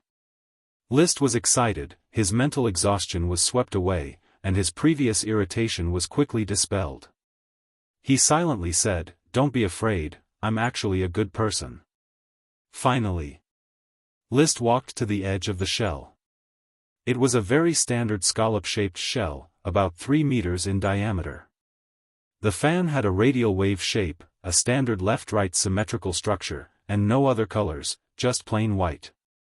"What a beautiful big shell!" Captain Cousteau, who was behind List, exclaimed. The sailors also exclaimed, "Oh my God, it's so big! It's beautiful! There's such a big shell here, it's bigger than the giant clam shell at the entrance of Sir Lord's castle." List raised his eyebrows. He didn't want this group of people to disturb him, so he ordered, "Captain Cousteau, take some people back and get a large net. Later, drag the shell to the ship. The singing demon must be taken away. Since the singing demon lived in the shell, it must be taken away along with the shell." "Yes, sir." Cousteau hurriedly scolded the sailors and returned to the flowers to get the net. Waiting for everyone to leave, List tapped the shell with his hand. "Hi, hello, can you hear me?" List's magic eye stared at the inside of the shell. The shivering singing demon hugged her legs with her hands and curled up even more. Apparently, she heard List's voice. List slowed down and made his voice sound more gentle. "You should be able to hear me. I'm a passing human, a noble lord. The islands and reefs here are my territory. I hear your song, it's very sad and painful. I want to know what I can do to help you. He wasn't sure if the singing demon could speak Serpentine, but he had to try to communicate first. After all, it was a spirit of the sea, so he had to treat it gently. If it was a sea monster, he wouldn't say anything and would directly pry open the shell and kill it. But for the singing demon with a female outline, it seemed that her figure was quite graceful, so he couldn't be so rough. Don't be afraid, I really just want to help you. My name is List Tulip, and I am the Lord of Flower Town. I am a lord who believes in peace. I think that humans, elves, or singing demons are all members of nature and should live in harmony and not hurt each other. Then, he talked endlessly about his philosophy of peace. This seemed to work. The shivering singing demon finally relaxed a little. She turned her head and seemed to want to respond to List. However, at this moment, Costo and the others came back and shouted, "Sir Lord, the ship's net is here." After being frightened, the singing demon curled up tightly again. Chapter 271. It was another round of high and mighty whispering. The shivering singing demon finally relaxed again, but she still hesitated for a while until it was almost dawn before she opened her mouth to make a sound. If List hadn't been observing her movements with magic eyes, he might not have known that she had spoken. Hello, the voice was very subtle. But it was very sweet and lively, as if just listening to this voice, all troubles would disappear, leaving only a good mood. The same was true for List, and his body and mind were instantly happy. "Hello, my name is List Tulip, and you?" After a while, the singing demon spoke again, "Tana histi Europamini Seleno Lucati Fulcus Bunathaith. Cassandrae Caroids." Pfft! List almost couldn't hold it in. The name of the singing demon was more than 100 words long, and it was particularly hard to pronounce. He felt dizzy and couldn't remember a word. He only remembered the last name, which seemed to be Acaroids. "Well, I'd better call you a Chi. Are you a singing demon, a Chi?" List chose to forget the long string of names and asked gently. "A Chi." The singing demon had stopped trembling in the shell, but she still hugged herself tightly, and her voice was still as soft as a mosquito's. "Human, a Chi is, a siren, can sing." "Siren?" List raised his eyebrows. If he remembered correctly, sirens and singing demons refer to the same species in some night novels. However, those called sirens are generally evil creatures, and those called singing demons are generally good creatures. But the singing demon in front of him doesn't seem to be an evil creature. Probably the singing demon is just a false name for sirens. In any case, he has gained the initial trust of the siren Chi, so he continued to communicate. "Chi, can I know why you are here? I heard your song is very sad. What happened to you? You can tell me about it. I'm a powerful warrior. I can help you." Chi was in the shell. Raising her head, she seemed to be sizing up List. After waiting for a while, she opened her mouth and said, "Chi is being chased by Tulamita. It wants to eat Chi. Chi is afraid, doesn't dare to return to the sea." Her voice was very pleasant to hear, but her serpentines were somewhat irregular and stumbling. "What's a Guru Machita?" "Tulamita, sea monster, six-headed sea snake, it eats sirens. Chi is afraid of it." "A six-headed sea snake?" It sounded terrifying, but List's strongest fighter was Paris, followed by Dosen. With Paris still in the flower town and Dosen in the port town, there was no one around him who could fight. Besides, it wasn't a wise choice to deal with sea monsters on the sea. So he thought for a moment, inspiration flashed in his heart, and he immediately said, "Chi, you stay here. What will you do if Tulamita finds you?" Chi curled up at once. Chi is afraid. Tulamita wants to eat Chi. Chi is hiding. Tulamita will find Chi, yes, Tulamita will find you at any time. On the sea, sea monsters are very dangerous. Listening to him talk about Tulamita many times and mention that he would find her, the siren was even more afraid, shivering and almost crying. Chi is afraid. He felt that it was enough. List said aloud, "Don't be afraid, I, List Tulip, the Lord of Flower Town and Black Horse Island, will never allow any sea monster to hurt the siren here. In order to protect your safety, Chi, I will take you to my territory and find you a suitable refuge." Chi is afraid. The siren still did not fully trust List.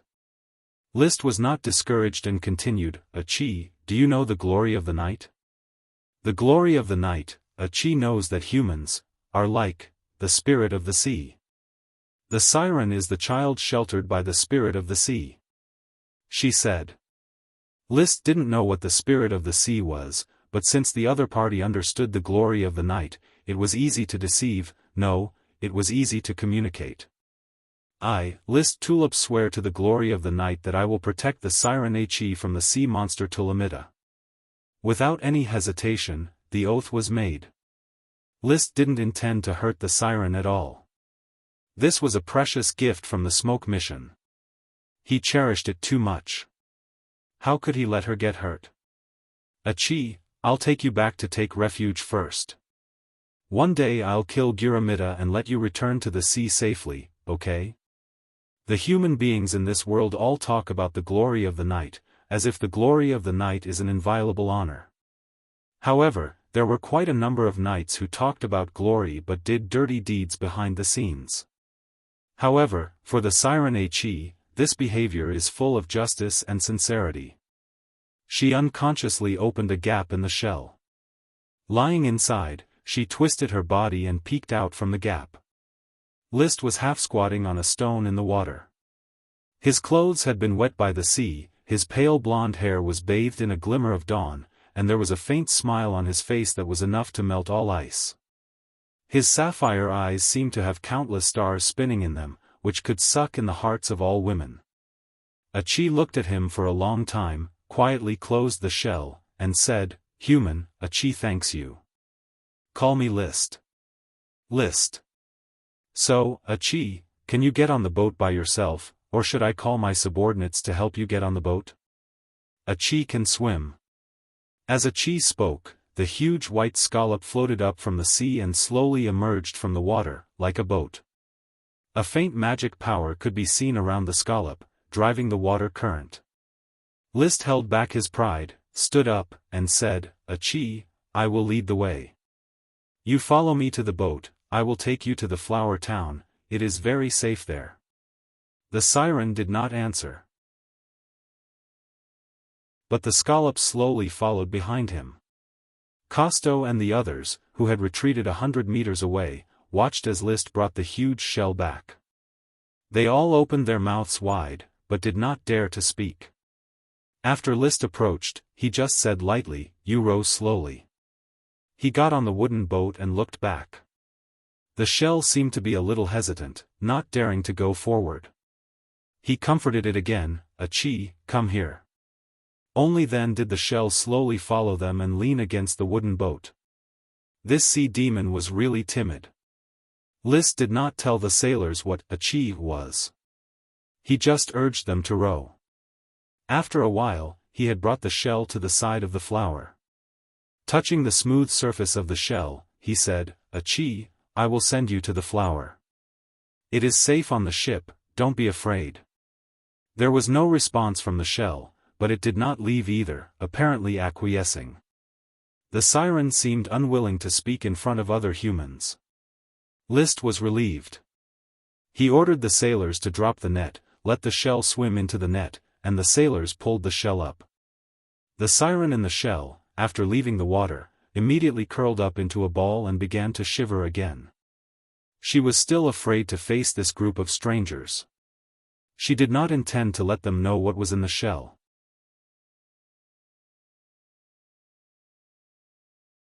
Chapter 272.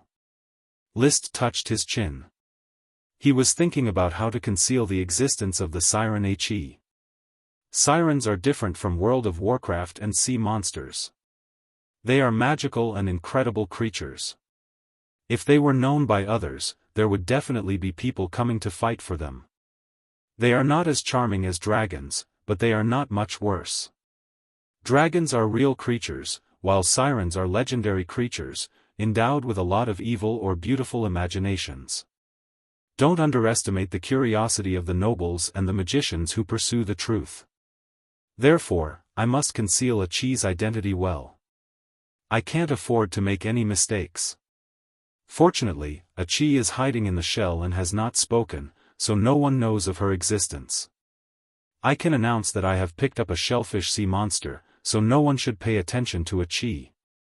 Sea monsters are the same as World of Warcraft, except that World of Warcraft lives on land and sea monsters live in the water.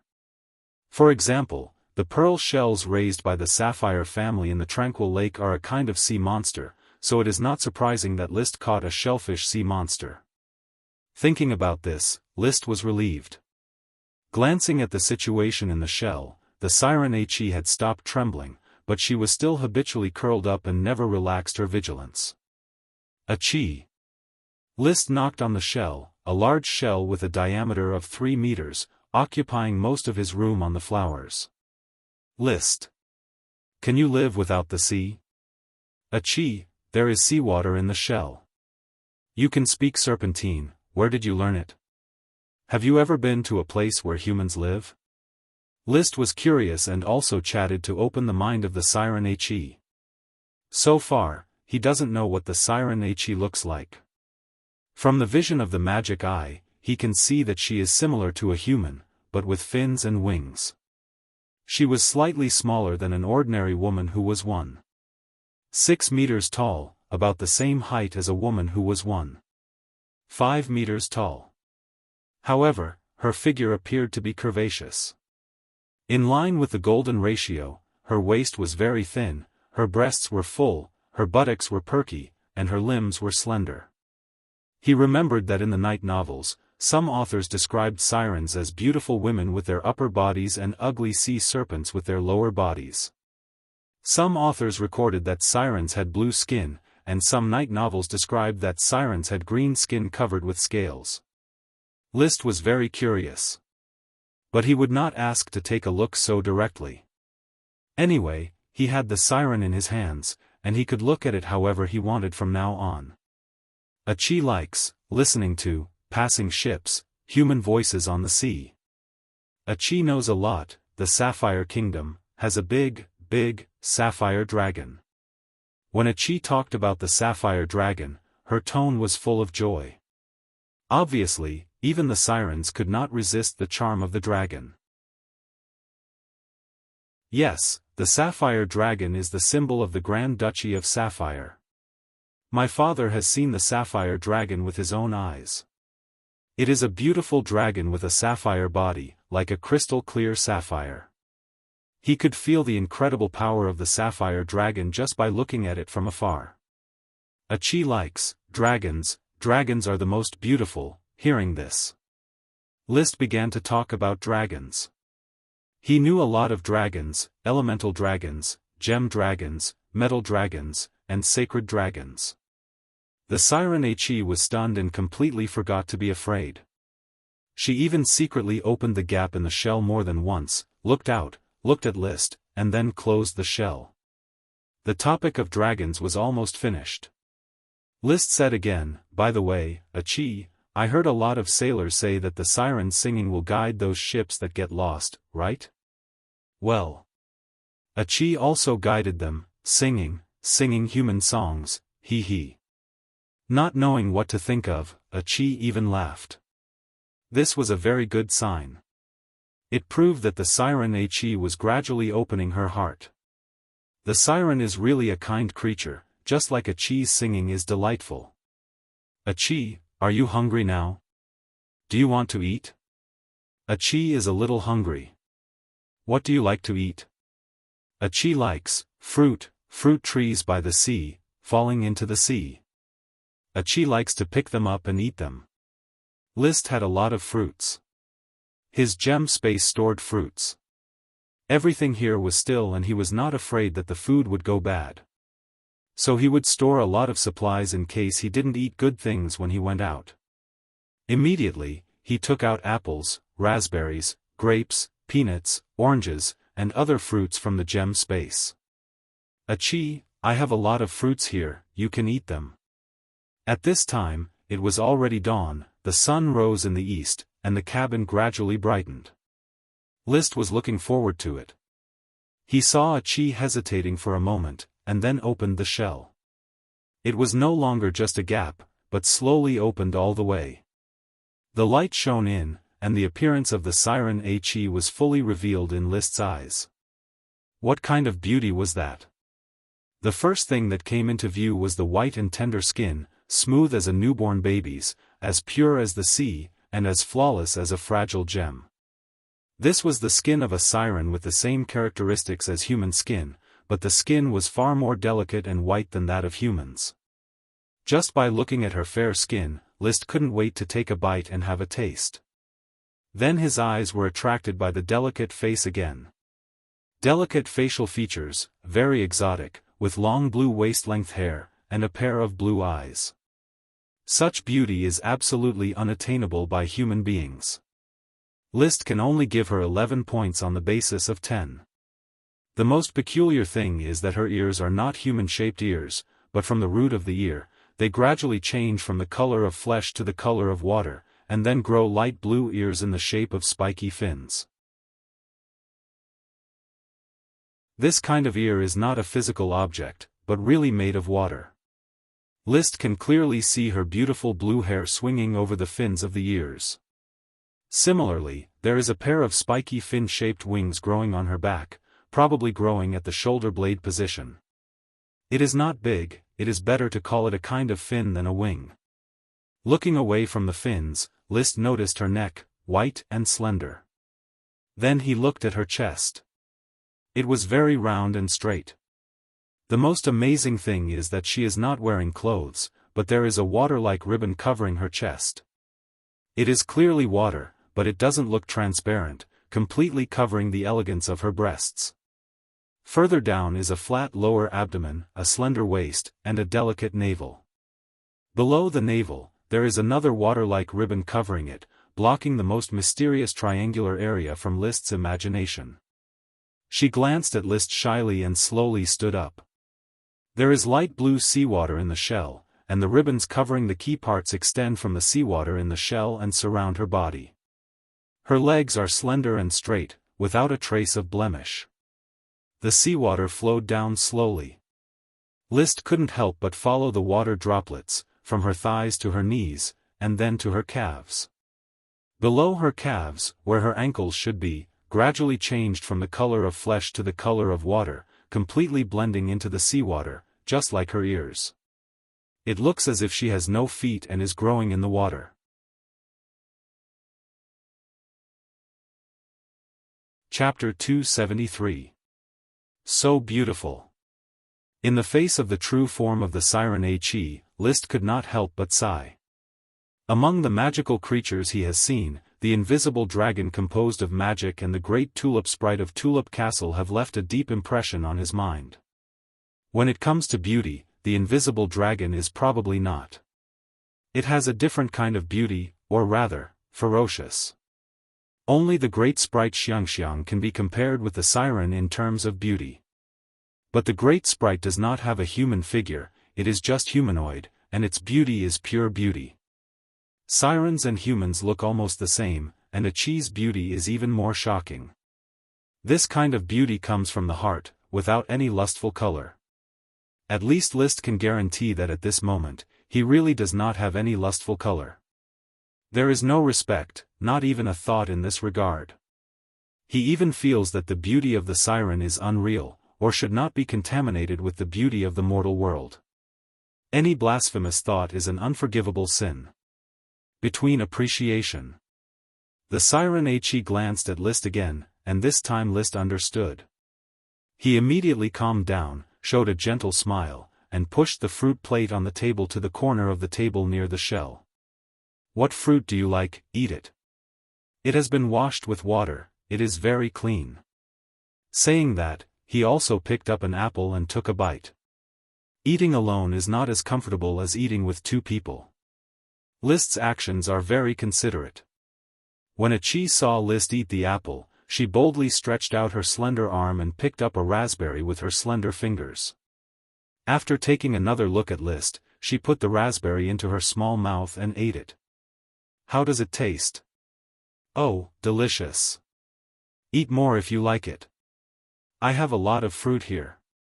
My territory, Flower Town, has a lot of fruit trees.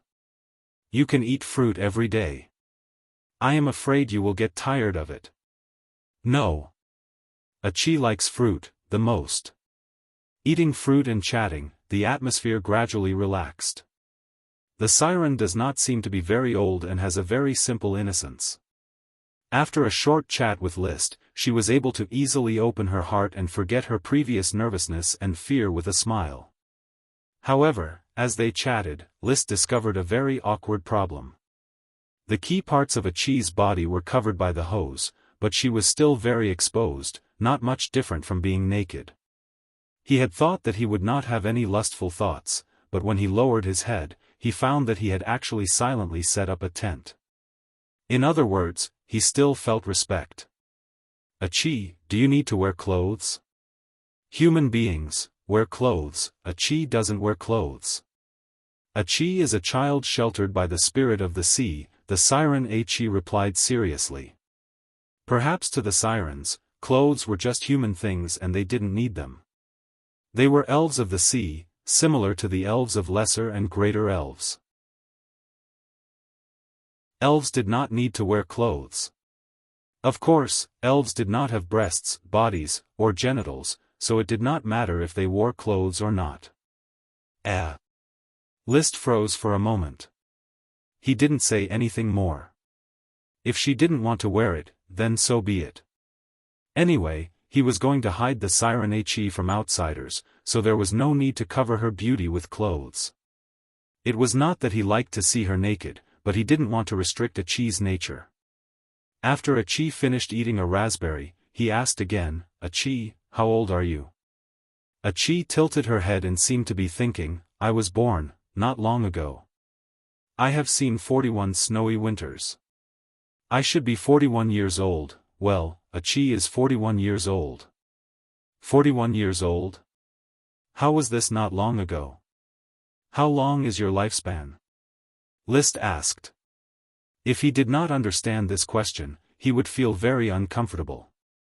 We humans only have a lifespan of less than 100 years, and I am only 17 years old this year. 17 years old, so young, he. Achi first laughed at List's age, and then thought seriously, I don't know. I am not an adult yet. Sirens can grow feet when they grow up. In other words, you really have no feet now? Yes.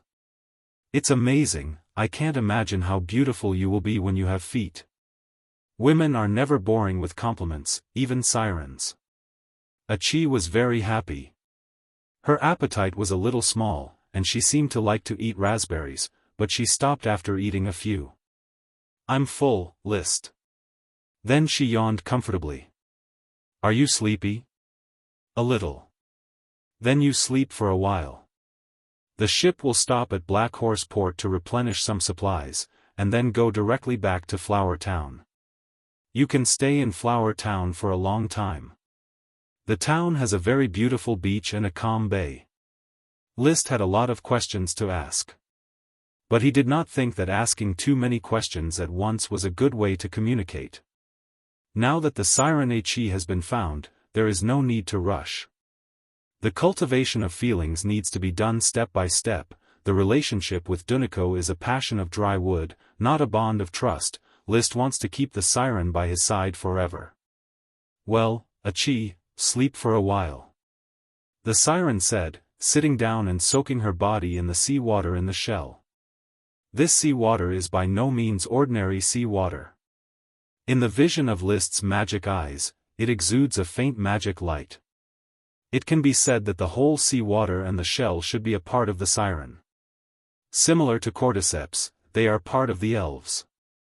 The shell and the sea water are probably the siren's cordyceps, similar to the existence of a life source magic weapon. Sleep well, in my territory, Grimakita can't hurt you. List said with a smile, watching the shell slowly fall and completely wrap the siren in it. The flower docked in the Black Horse port in the dawn sun. List got off the ship and briefly explained some things to Marcus, then sailed directly back to Flower Town. He was not in any mood to stay any longer. He just wanted to return to the castle and settle down the siren He. The ship sailed on the sea. Dosen stood outside the cabin and List stood in the room. Looking at the big white shell, he thought silently, where should I put He? Looking at Chi's state, it seems that she can stay on land for a long time. At most, she needs to go to the sea regularly to replenish the sea water in the shell. List would certainly not want to leave the siren in the sea. Not to mention the sea monster Grimakita. If someone scared the siren away, he would be depressed and vomit blood. But leaving the siren in the castle always feels like a disguised house arrest, and it is impossible for him to stay in the castle at all times.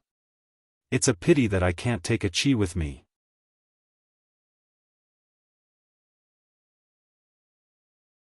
Chapter 274.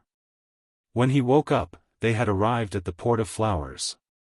The siren He also woke up from the shell because of the movement of the flowers.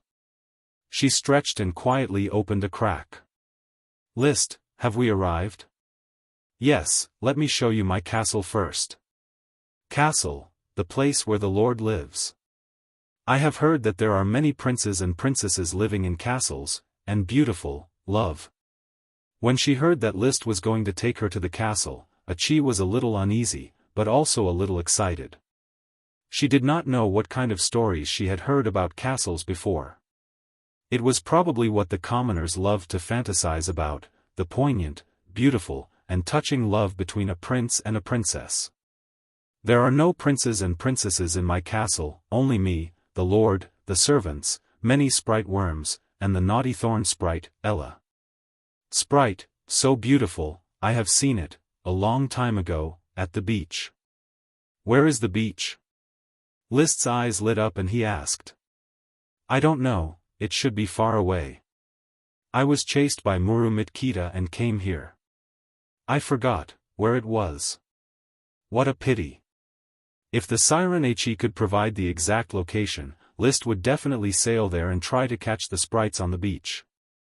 In this world, there are many wild sprites, but they are extremely rare. After all, to evolve from a sprite worm to a sprite, it requires too many pheromones. It is difficult to collect enough pheromones and overcome other difficulties to complete the evolution by relying on the sprite worm itself. The dock workers have begun to unload. Costo came to ask List how to carry the big shell. Let me think for a while, Captain Costo. Wait a moment. List sent Costo away and asked the siren again, Chi, can your shell become smaller? It is too big and there is no suitable carriage to carry it. Ah, Chi can't. Chi was born this big. It has been protecting Chi from being eaten by sea monsters. Chi has the ability to control the flow of water. She can make the shell swim in the sea, but on land, the shell cannot move at all. As for Chi herself, she cannot leave the shell until she has grown feet. Because she was one with the special seawater inside the shell, just like a sprite worm that had yet to mature and shed its worm stalk. Then I will order the carriage to be dismantled and the shells to be removed. After you've visited my castle, I'll think of a way to settle you down properly so that you won't be threatened by Gromita. In the open shell, the siren Chi smiled sweetly. Well, thank you, List. List bowed gracefully. It is my honor to protect the beautiful Chi. He turned around and left. He immediately ordered his subordinates to dismantle an expensive carriage, leaving only the frame of the carriage. In this way, the large shell with a diameter of 3 meters could be placed on the shelf and secured with a rope. Under the curious gazes of Gort and the other officials who rushed over, List rode on Dosen and personally escorted the big shell along the gravel road to the castle. "Continue with your work, don't stand here and watch. It's just a big shell picked up from the sea, just like the giant clam before." List scolded the overly curious Gort and others. He had the shell placed in the castle hall. Now there was a new problem. The shell with a diameter of 3 meters, although very light, the shell and the seawater inside, as well as the siren he, did not have much weight, maybe only as heavy as 2 or 3 people, but because of its size, it was difficult to move it into the castle's second floor. Alas, I ignored a lot of problems before, my brain turned into paste. It is a bit difficult to take in a chi in the castle, my castle is too small. If it was Tulip Castle, it would be easy to prepare an exclusive room for the siren upstairs. However, the castle in Flower Town was just a small, nameless castle, with only 2 floors in total. The aisles and corridors were very narrow, and the big shell could not pass through at all. List was even more reluctant to put it downstairs and live on the same floor as the servants. It was selfishness that made him lose his mind. He just wanted to monopolize a chi's beauty. Of course, a chi did need to be kept a secret. When the problem was put in front of him and he calmed down, he regained a little of his clarity. Letting Carter leave the hall with the servants first, he knocked on the shell. The shell opened and a chi carefully looked at the castle hall with curiosity.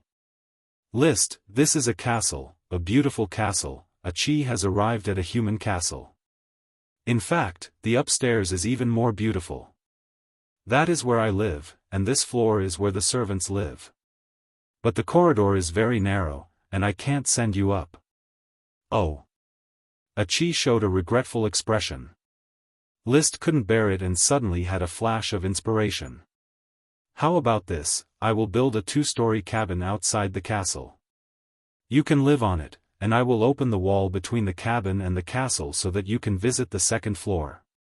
"Yes, it's decided." As a man of action, List did not hesitate to call Isaiah and give his instructions. He pointed to the bug house facing the north of the castle. Isaiah immediately arranged for workers to build a 2-story cabin in this position and connect it to the castle. "My lord, are you going to raise a shell sea monster on top of the cabin?" Isaiah asked curiously. It was difficult to ignore such a big shell.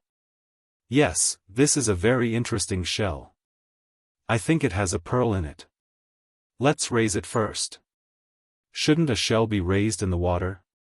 "If it is raised in the water, it will run away. I still need to do some research. Don't ask too much, just follow my orders." The advantage of being a noble lord was that he always kept his word. As long as List made a decision, even if it was a strange decision, his subordinates would faithfully carry it out. Isaiah bowed and saluted, "As you wish."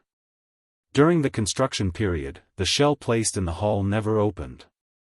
Only when List sent fruit would a chi open the shell. The castle also did not hold any banquets on the grounds of construction. List still dealt with official business, cultivated his chi, and went out on patrol every day as usual, but he has stopped writing the series of history books, Dragons Fighting in the Wild. During this time, it was necessary to appease the siren he, who was a little uneasy because of the new environment. The beauty of the siren was one thing. More importantly, with the siren, they would not get lost sailing on the sea. And after asking, he also learned that the siren could predict storms, perceive sea monsters, and cast some water magic. Therefore, the importance of the siren he is huge and has strategic value. 3 days. The illegal construction of the castle, the shell wooden building, was successfully completed, and the big shell was successfully hoisted up. The passage to the bug house was opened, and the siren he and the thorn sprite, Ella, became neighbors. Wow! Ella was grumpy with strangers, but to the siren, she showed strong curiosity and a sense of gentle intimacy. She circled around the shell. After the shell was opened, she stared curiously at the siren he. "Wow, wow. Hello, Ella. My name is Achi, I am a siren. Achi stretched out her hand, and Ella tilted her head and muttered a few meaningless sounds before falling on her palm. The siren held out the sprite.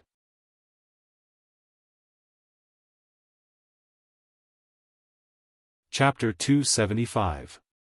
The siren, Achi, moved into the castle.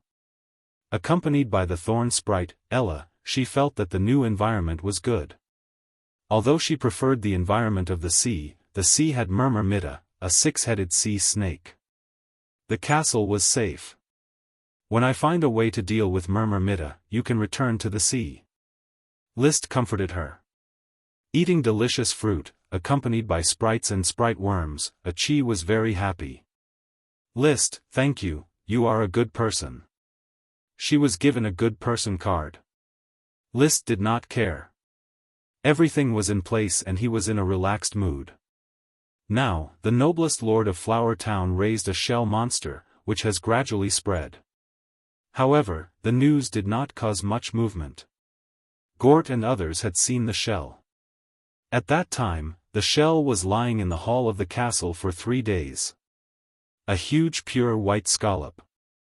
At first glance, it was rare, but after a while, it didn't feel much. After all, everyone in Flower Town has eaten shell seafood. Apart from its size, they didn't think that the shell monster List got was special. Not to mention that they had seen the giant clam shell that produced black pearls. As long as Achi did not open the shell, the average person could not see the beauty of the siren and would not associate the shell with the siren. Lord Baron, I think that shellwood building is really ugly and doesn't match the style of the castle at all. Paris, who no longer carried the egg roll bag, occasionally came to the castle and said to List. When Flower Town gets on track, I will build a bigger castle. At that time, we will discuss the aesthetics of the castle. Although he said so, he would not build a castle in Flower Town. At most, he would sew and mend. The future castle would be built on Black Horse Island. Originally, he wanted to choose the location of the castle on the ice grass hill. But now it seems that it is better to choose the seaside with a cliff, so that the castle can directly access the sea, which is more suitable for sirens. It is not a good idea to always let the sirens live in one house. But there are no real cliffs on Black Horse Island, only some rocky shores. Forget it, don't think about it for the time being. There is still a long way to go before I can build a new castle. At least wait for the port town of Black Horse Island to develop before I have the financial resources to support my castle. A castle with a name would definitely cost thousands of gold coins to build. It would also require a lot of labor and a lot of time to complete. The castle was far away.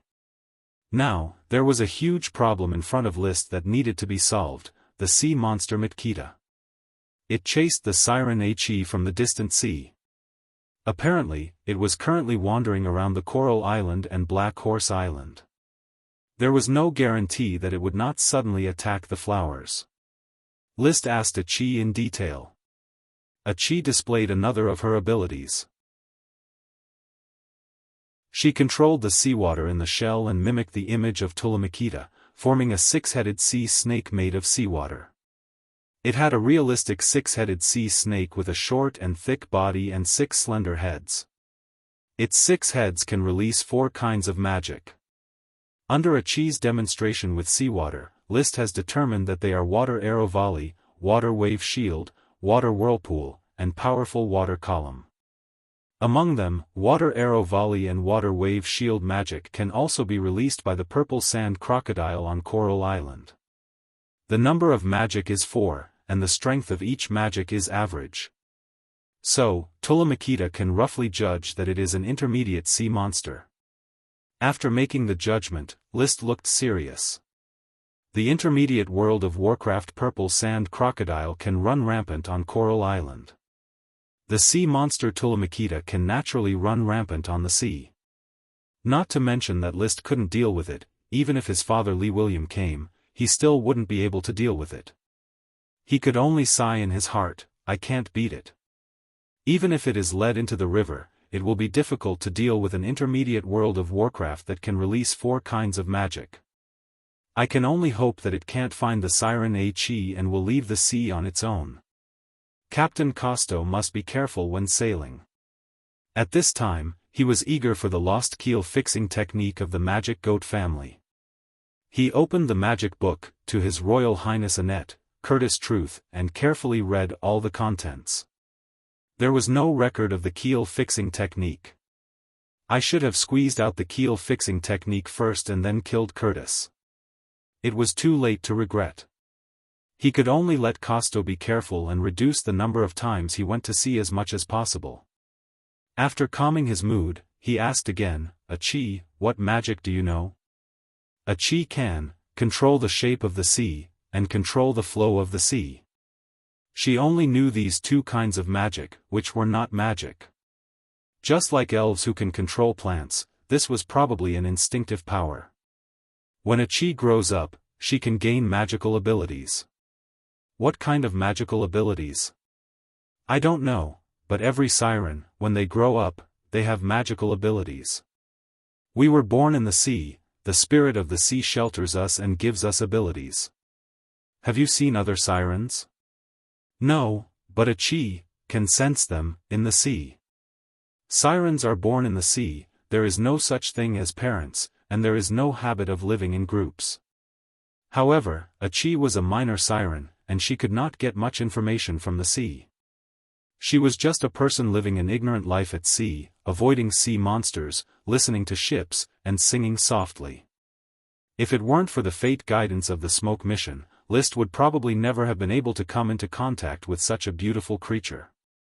He could only fantasize about the singing of the singing demon like those sailors. But now, she was living in the castle, more beautiful and magical than the legend. 8 little blizzard beasts, drinking milk vigorously, are growing well, and it will take some time for them to open their eyes. They eat so much, Master, your share of milk is almost finished by them. Mrs. Morrison took good care of the blizzard beasts.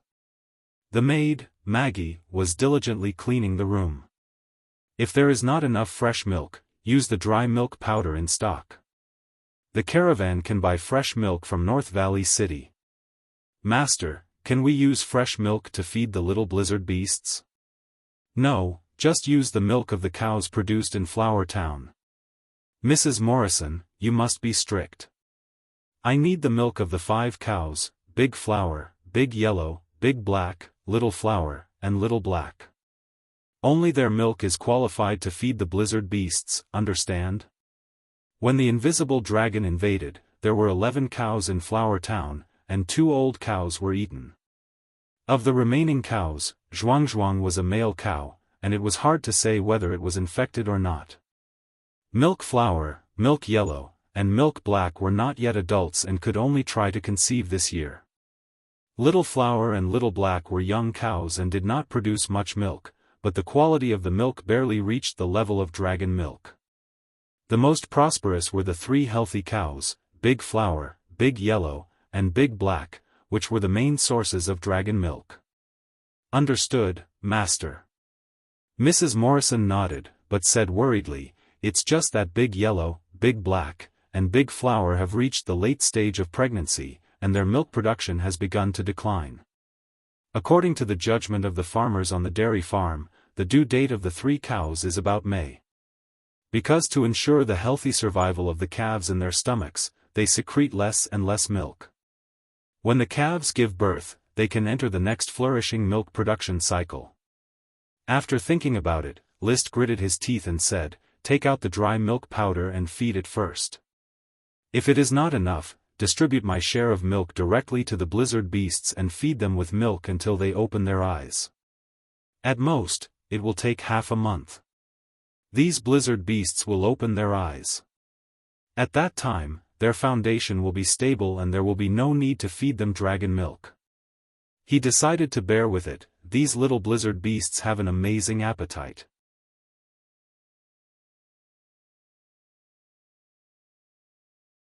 Chapter 276.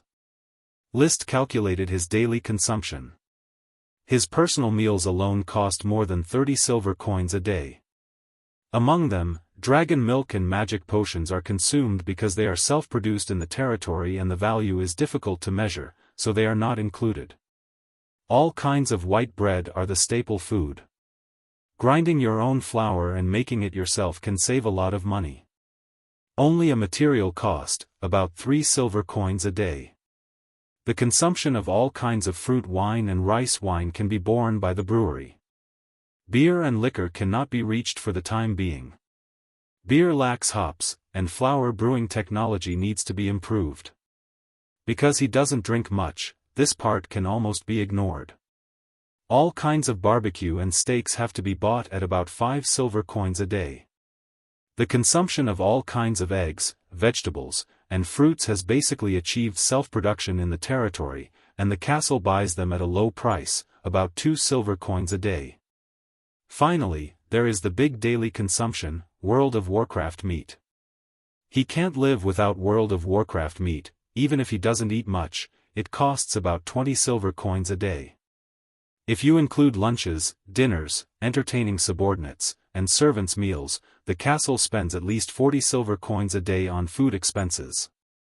After calculating, eating and drinking for a month costs 12 gold coins. This is basically equivalent to the total annual tax revenue of Flower Town before there was a lord.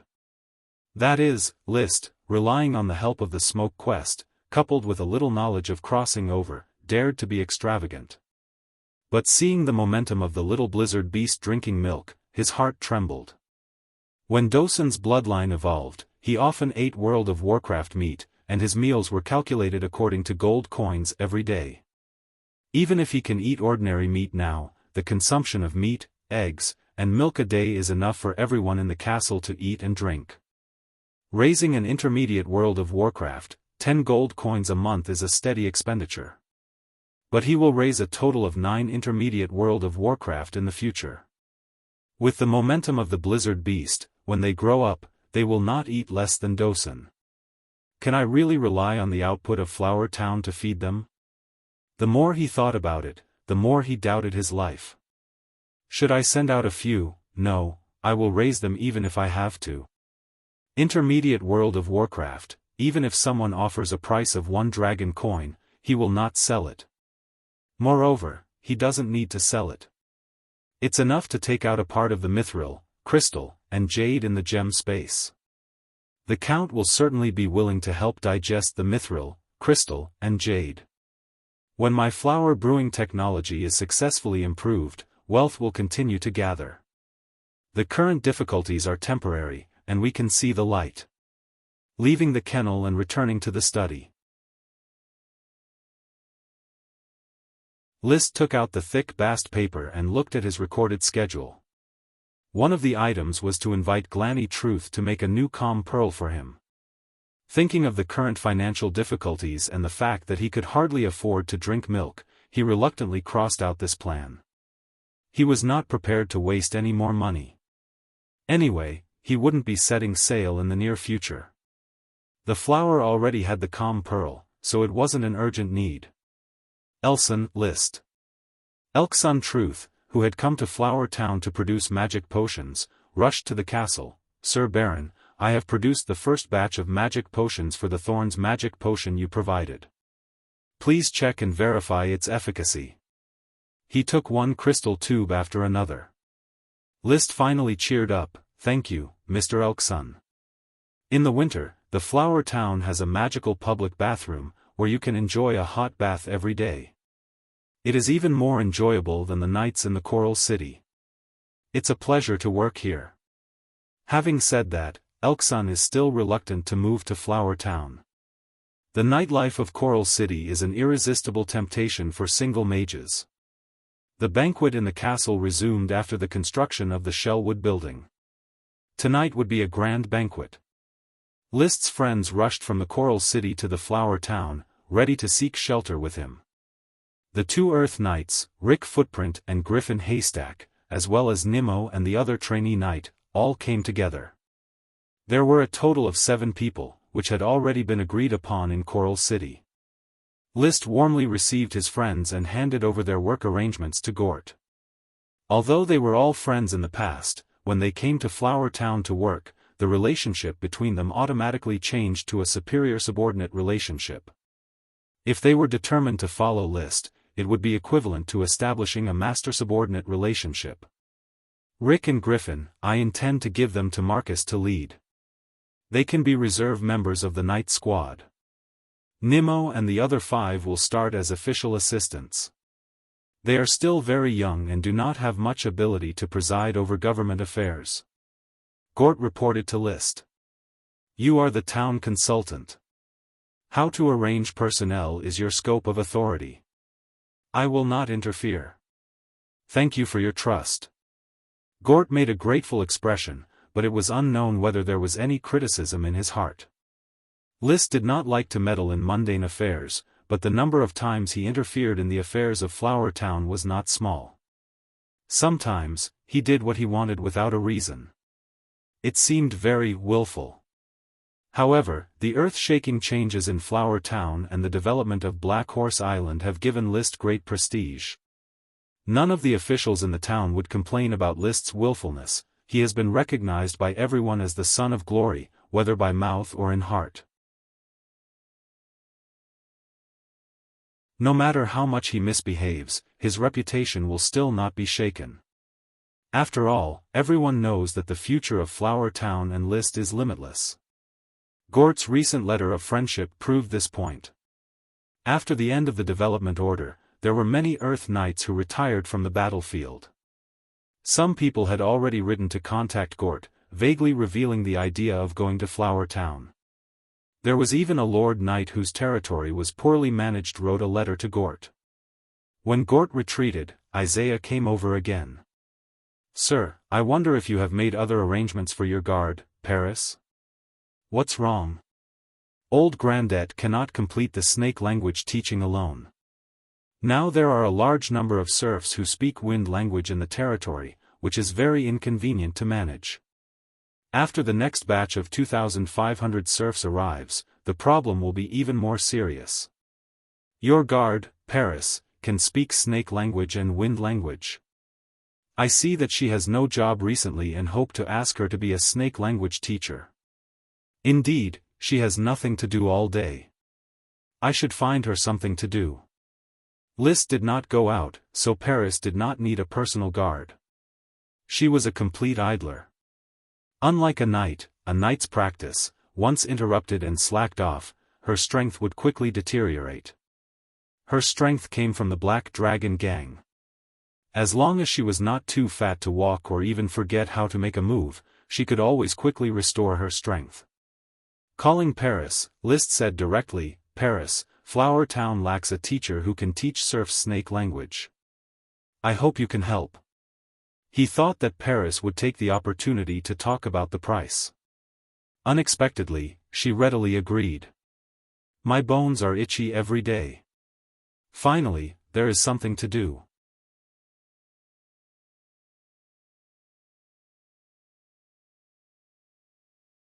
Chapter 277. At night. Bathed in the warmth of the Fire Dragon air conditioner, Liszt took out a flame potion and a thorn potion from the gem space. The flame potion is the magic potion made from the flame mushroom, and the thorn potion is the magic potion made from the fast-growing magic thorns. For convenience of distinction, it is a concise name. Liszt first took the thorn potion, then waited a moment, and then took the flame potion. Then he began to close his eyes and run his chi, mobilizing the power of his limbs to absorb the magic of the potion. At the same time, he was constantly learning the different effects of taking the two potions in different ways. The difference in physique caused even the same potion, different knight would have different effects and ways of taking it. To find the most suitable way to take it, he could get twice the result with half the effort. How can he find it? It takes time and constant experimentation. At present, Liszt had taken 3 Thorns potions and had a preliminary understanding of some of the effects of the Thorns potion. He was adjusting the dosage and time interval between the Thorns potion and the Flame potion to complete the correct test of the potion. About 20 minutes later, List slowly opened his eyes and felt the total amount of qi in his body, which had quietly risen a notch, and showed a gratified smile. Every day, he could feel his own strength progress. This kind of refreshing feeling is difficult for ordinary people to experience. The practice of the elite Earth Knight is a potion trial, constantly trying to take the potion, so that the body can more easily absorb the magic of the potion, and break through the total amount of magic that the cells in various parts of the body can hold. He thought, took out a pen and paper, and filled out the form above. This form records the different doses and time intervals of taking the potion, and the different effects. When taken more times, the data in the form is drawn into a curve chart, and it is easy to judge the best way to take the potion. This is a scientific method. Science is induction and summary. Compared to the average knight, he can explore the use of the potion at will, taking more today and less tomorrow. List's scientific method is simple, fast, efficient, and accurate. Although I don't know the fundamental principles of qi practice, as a transmigrator, my understanding and grasp of practice is definitely far better than that of the Aborigines. He believed that even the emperor's son might not be able to find a suitable way to consume the potion faster than him. I'm very confident that I can become a sky knight before the age of 22. The quill didn't stop. List took out another thick piece of paper. There was also a table on the paper. It was a data comparison chart. It was a comparison of drug use in air-conditioned rooms and non-air-conditioned rooms. Because of the cold winter weather, when List took pills, he would choose to do it in the study room and enjoy the warmth of the Fire Dragon air conditioner. However, on the first day, he discovered some problems. The effects of the pills he took seemed to have increased. At first, he did not pay much attention to it. After all, he had been taking pills in the study, and the effects were very good. But when he went to Tulip Castle, and then to Longtaro Castle, he clearly felt that taking pills outside was not as good as taking pills at home. Such a comparison made him realize that it was definitely due to the influence of the environment. It was easy to associate it with the Fire Dragon magic in the study. So he began to record the different effects of taking potions in the Fire Dragon magic environment and the ordinary environment. In the past few days, a lot of data has been recorded. In the study room and outside the study room, there is a stark difference in the effect. With the bonus of the Fire Dragon magic, the effect of taking the flame potion increases by about 6.5% to 9.2%. The Thorns potion has only been taken 3 times, and it is still impossible to judge the increase, but it should have an effect. I guess the effect of the Fire Dragon magic is to stimulate my fire-attributed qi. He could feel that the qi in his body was more active in the radiation range of the magic Fire Dragon. At the same time, the size of the magic Fire Dragon also determines the effect of the increase. On the premise that it would not burn people to death, List made a small magic Fire Dragon the size of a water tank, using the magic capacity of a whole Fire Dragon pot. The effect is to increase the effect of the flame potion to about 10.4%. Compared with the palm-sized magic Fire Dragon, it can reach a 7% increase. The magic Fire Dragon the size of a water tank has increased its magic capacity by 20 times, but the effect of the increase is only 1.48 times, which is not obvious. Moreover, the magic Fire Dragon the size of a water tank can almost heat him to death, and he can't concentrate on the potion. So after comprehensive consideration, he still chose to take the potion in the study room. The temperature is just right, will not cause him to be distracted when taking the potion, and can concentrate from beginning to end. The potion continued, and the form was recorded. From January 9th back to Flower Town, 2 weeks had passed, and it was January 24th. The 8 blizzard beasts were strong, fighting while drinking milk, and their eyelids often trembled, which was the rhythm of opening their eyes. List began to feed them himself, forbidding others to enter the room. The siren Aichi lived in the castle, eating fruit and playing with the little elf Ella. She was not too depressed, but she replenished the seawater once in the middle. It was to pull her to the beach and let her soak in the sea for 2 hours. At that time, only List was on the beach, standing on a snow-covered rock, looking at the siren He floating in the sea, constantly playing, and his mood was as bright as the sun in the sky. After more than a week of getting along, he has inquired all the information about the siren He. The siren born in the sea is worthy of being called the elves of the sea. Their birth process is similar to that of the elves. One is the condensation of the essence of plants, the other is the condensation of the essence of seawater. One can control the worm stalk and affect the growth of plants, the other can control its own shell and the seawater in the shell, and control the surrounding seawater. It's just that the elves need to evolve from sprite worms, and it is only at the great sprite level that they have the intelligence of an adult. The siren has the intelligence of an adult from the beginning. Her calves are gradually growing, and the growth of feet means adulthood, but her lifespan is not clear. He is only a minor siren, growing up alone in the sea. The sea will tell her part of the information, and the rest is learned by listening to human ships. 41 years, she learned Serpentine. But she still retains the innocence and purity of the elves. The sea where He lives may be between Golden Island and Nova Island. She has seen many ships, all of which have flags like wheat ears, that is the flag of the Golden Wheat family and the Golden Wheat family. The Golden Wheat family is the Marquis family, and their fief is Golden Island. The Golden Wheat family is the Count family, and their fief is Nova Island. The two families had separated a few generations ago, and their flags were the curved ears of a wheat tree, which was not much different. List's brother, Levis, and Marquis Roderick's daughter, Loria Golden Wheat Ear, seem to have begun to date. He did not deliberately inquire about it, and most of the time he only cared about himself. After swimming in the sea for 2 hours, the siren docked obediently. Siren He docked obediently. Although she hadn't found the mid-level sea monster Gromita recently, she couldn't guarantee that it had left. List, I have replenished the seawater. Let's go back quickly. Ella must be impatient. Now, He's Serpentine is getting more and more fluent, and her personality is getting more and more lively. She no longer has any estrangement with List. Stretching out, her beautiful curves and white skin dazzled List's eyes.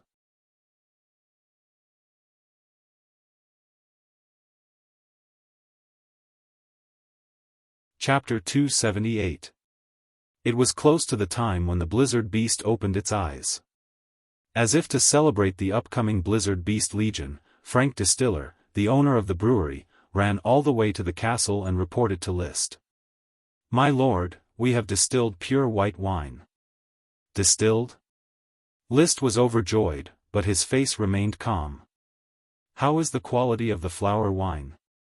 Compared with the gin you left in the brewery, there may be some differences in taste. The flower wine is not strong enough, but it is softer and has its own advantages." "Softer than gin. If it really meets the standard, I will give you a big reward." The group quickly rushed to the brewery, where Frank asked the apprentices to take out the brewed white wine. There were several large barrels filled with white wine that was worth more than silver. The white wine in the barrel could not be faked at all, and it no longer smelled stinky and sour. We took the pot distillation and found that although the first pot was very strong, the taste was not good. Until we reloaded the raw materials and started the second pot, the distilled white wine tasted very pure, without any mixed taste, and could reach the quality for sale. List tasted the second pot of distilled white wine. He only felt that the mouth had reached the spiciness of the white wine. After tasting it for a moment, and then recalling the taste of the gin, he suddenly felt that each had its own advantages, and it was hard to say who was good and who was bad. "Go and call Gort." He turned and ordered Thomas, the manservant. A moment later, Gort hurried over. "My lord, is the flower wine ready?" "Oh my God, I can't wait to taste it." Seeing Gort's drunkard posture, List scolded him with dissatisfaction. "Don't you try the taste of the flower wine every day? The town consultant's greatest hobby in life is to drink and brag." Before the success of the flower wine, the quality of the raw pulp was poor, but he still came to the brewery every day after work to get some inferior raw pulp, and got drunk before going home to sleep. Hey! With a smile, Gort did not refute. List pointed to the newly brewed high-quality raw pulp and said, "You are an expert in wine tasting. You taste it, compare it with gin, and give me a comprehensive analysis." "As you wish, my lord." Gort grabbed the wine pot in a hurry, raised his head and took a sip of the fresh flower wine, then closed his eyes and shook his head. After a while, he opened his eyes, which were shining brightly. "My lord, the night's glory has blessed me. Flower wine is definitely comparable to gin. It has a completely different taste, but it is equally intoxicating." Next, he took a sip of the pulp and compared the difference between gin and flower wine. One was high in intensity and had a spicy taste, but the after-effects were strong, and it was easy to go to the head. The other was slightly lower in intensity, but it had a soft taste and a small after-effect, so it was not easy to go to the head. "I think that after the flower wine goes on the market, it will definitely sell better than gin, because it has a small after-effect, so that the nobles can drink it from before the banquet to after the banquet. Gin can't last as long. Flower wine can be suitable for more aristocrats to drink, even those aristocratic ladies." In the end, Gort was already in a half-drunk state, holding the wine pot and raising his thumb. "For me, flower wine is a grade worse than gin, but for more aristocrats, it is a higher grade of good wine, it is the best." After listening to his analysis, Wang Chong was stunned. List has a general understanding that gin is equivalent to Russian vodka, strong enough, flower wine is equivalent to Beijing ergotu, not strong enough but soft. Old drunkards may choose vodka, drinking it is refreshing, but more people can accept ergotu, which is suitable for family banquets. Ergotu? It seems that flower wine is a liquor distilled in the second pot. Is that its real meaning? List thought a little. He doesn't drink often and his knowledge of liquor is still too little. He turned and asked Frank, "Is flower wine graded?" "According to what I said, how many grades are there?"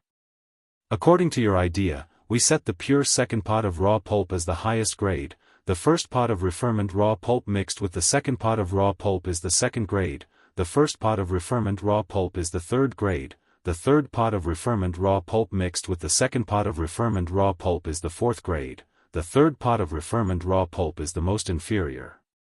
Frank and others were very meticulous. Obviously, they were scolded by List last time. They did their best work before they dared to report to the castle. The most inferior flower wine, take it out for Consultant Gort to taste. After drinking too much of the second pot of the highest grade raw pulp, and then drinking the third pot of the lowest grade raw pulp, Gort almost sprayed it out. "The taste is very mixed, it is only a little better than the previous flower wine raw pulp, it should not be on the market at all." Then Gort drank several other grades of raw pulp, and the evaluation was different. The first 3 grades can be sold as liquor, but the last 2 grades are not qualified. List has understood. With the first 3 grades of liquor, the flower wine will be a great success, and the brewery will become the largest source of gold coins in Flower Town and the cornerstone of List's career development. From now on, the brewery will be the top secret of Flower Town, and no one is allowed to enter or leave at will. Patrols will be sent around 24 hours a day to directly separate it from other workshops. The winemakers who have mastered the technology will be strictly protected. Consultant Gort, can you hear me clearly? Don't worry, sir. I'm just a little drunk. I've listened to your instructions very clearly. I'll definitely treat the brewery as a top priority. Burp. Gort swayed his body and even burped. Seeing this, List could not trust him and sent someone to call Isaiah, the administrative officer, and gave the task to the other party. Then, List began to reward. "I promised you that as long as you brew qualified flower wine, there will be gold and silver coins. Now, Frank Distiller, Berdang, Huntera, I will reward you each with 1 gold coin, and the apprentices involved in the brewing, 20 silver coins each. Praise the Lord. Thank you, Lord, for your generous reward. The winemakers and apprentices took the gold and silver coins and thanked him excitedly. Liszt encouraged and urged them to work hard, and there would be many benefits in the future. Brewing wine is very simple. It is far more difficult to brew qualified liquor than imagined. Fortunately, the winemakers finally brewed real liquor under the guidance of his distillation technology. In fact, the one who should be rewarded the most is me.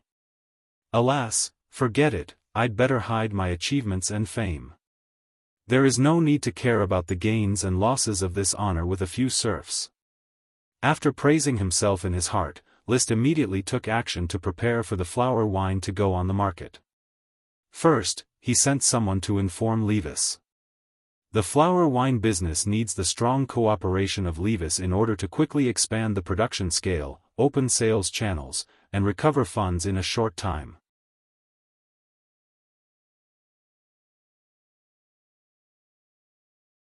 Chapter 279. This chapter is, My Horse Feeds the Sheep. Levis not only sent his tutor, Frank, but also came to Flower Town in person. Liszt, has the flower brew been successfully improved? Of course, you can taste it yourself. I can't miss this. 3 kinds of flower wine that can be sold on the market have been delivered to the castle, so Levis can taste the flower wine in the castle. First, he drank the 3rd grade, the lowest grade of flower wine. When the white wine entered his mouth, his eyes immediately lit up. Well, not bad, it's pure and tasteless. It can be sold. Then he drank the 2nd grade of flower wine. This tastes better, but the wine is a little soft. Finally, there was the highest grade of flower wine. After drinking it, he had a full 3 minutes of aftertaste before he exclaimed excitedly, "What a good wine! Liszt, we are rich." The quality of flower wine is no less than that of gin. These are 2 different tastes of white wine. Flower wine is more suitable for aristocratic banquets. His evaluation was similar to that of Gort. They both saw the vast market behind the flower wine. So next, we should discuss how to expand the brewing scale and how to sell it on the market. Liszt doesn't like drinking, but he is very clear about the popularity of the white wine market. Alcohol may not be a panacea, but when it works, it can numb people's senses and relieve all pain and stress. It allows people to escape from all kinds of difficulties and frustrations in reality and enjoy that moment of haziness and peace, as if the soul is sublimated. Levis picked up his teacup, trying to make himself look less urgent. But his anxious eyes betrayed his thoughts. Leave the sales to me. Coral Island will definitely be dominated by flower wine. Red Crab Island will also be dominated by flower wine. I can also sell it to Golden Island. But how do you plan to arrange the production of flower wine? Expand the scale of the brewing workshop and recruit more winemakers and winemaking apprentices. Flower Town is understaffed. Brother, you have to support me and sell me a batch of your winemakers. I will give you 10 winemakers directly. Levis waved his hand. But they don't know how to brew white wine. You have to teach them the technique. Liszt got straight to the point. Give me their families as well. Only then will I be willing to teach them how to brew wine. Levis glared at him. You still don't believe me? Forget it, send their families over. Don't forget about the materials. There is a wide range of materials for brewing liquor. Grains, fruits, taro, and sweet potatoes can all be used to brew liquor. However, the flower wine is mainly made of corn. I will not change the main material for brewing in a short time. In the future, I will study other grain brewing techniques as appropriate. Tulip Castle doesn't have a lot of corn, but we don't have much to eat either. I'll send them all to you. Tulip Castle's corn alone is not enough. You had better plant another batch of corn this year and buy a batch of corn from various places. As the saying goes, wine is food. The yield of grain was between 25% and 45%. A caddy of grain could not produce half a caddy of wine. In ancient times, when there was not enough food to eat, the government would forbid private brewing to prevent wasting food and expanding famine. Because corn is not the staple food of Coral Island, Liszt chose to brew wine with corn. He may have become a noble and his ass is crooked in the ruling class, but he still has kindness in his heart. He doesn't want to take away the only rations of the serfs on the island because of the liquor business. However, no matter how he thinks about it, there will still be a batch of serfs' rations that will be used to brew wine. He could only try to remind him, brother, brewing wine will waste a lot of food. I hope to buy corn from the outer islands as much as possible, or give a certain tax subsidy to the serfs who grow corn. Levis looked disapproving. You don't have to worry about such a small thing. The serfs have their own reasonable arrangements.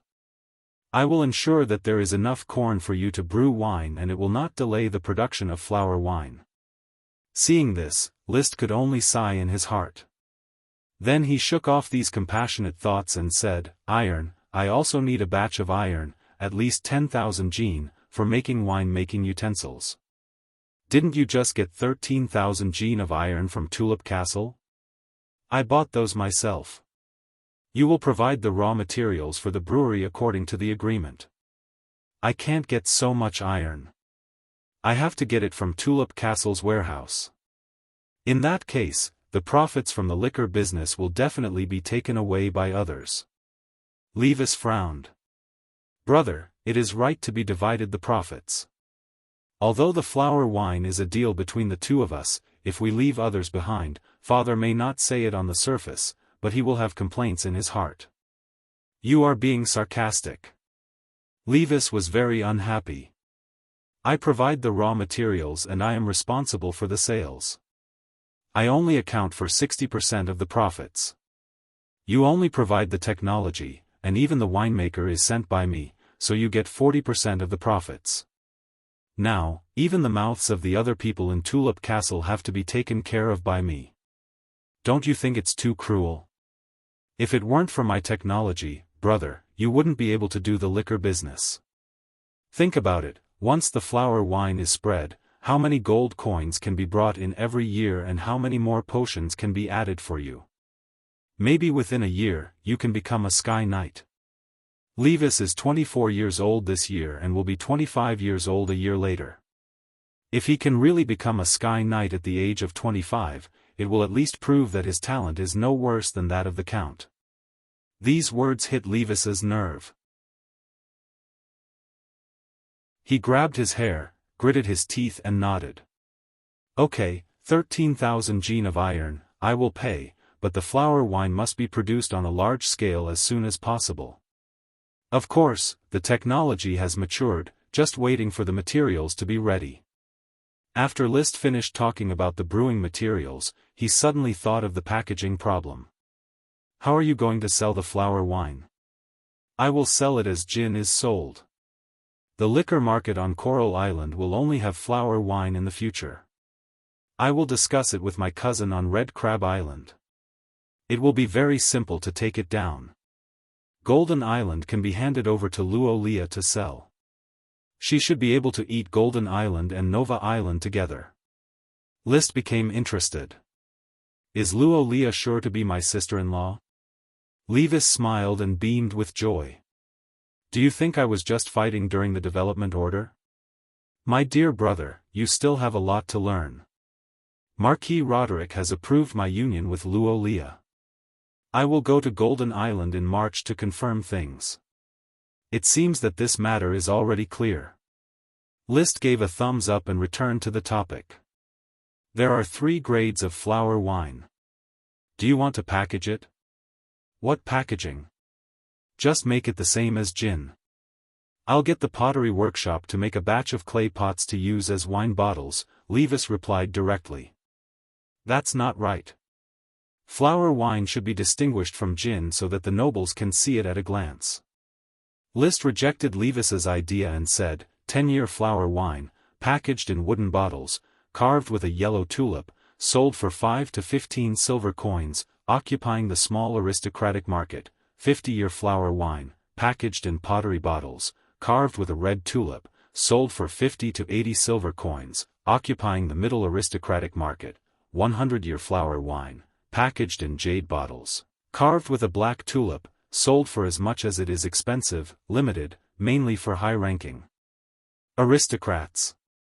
Where did you get the 10-year-old and 100-year-old wine? Levis was surprised. You're tuning into the Xiaofan's Wuxia Tales YouTube channel. Don't forget to subscribe and join us on this journey to catch the most captivating stories.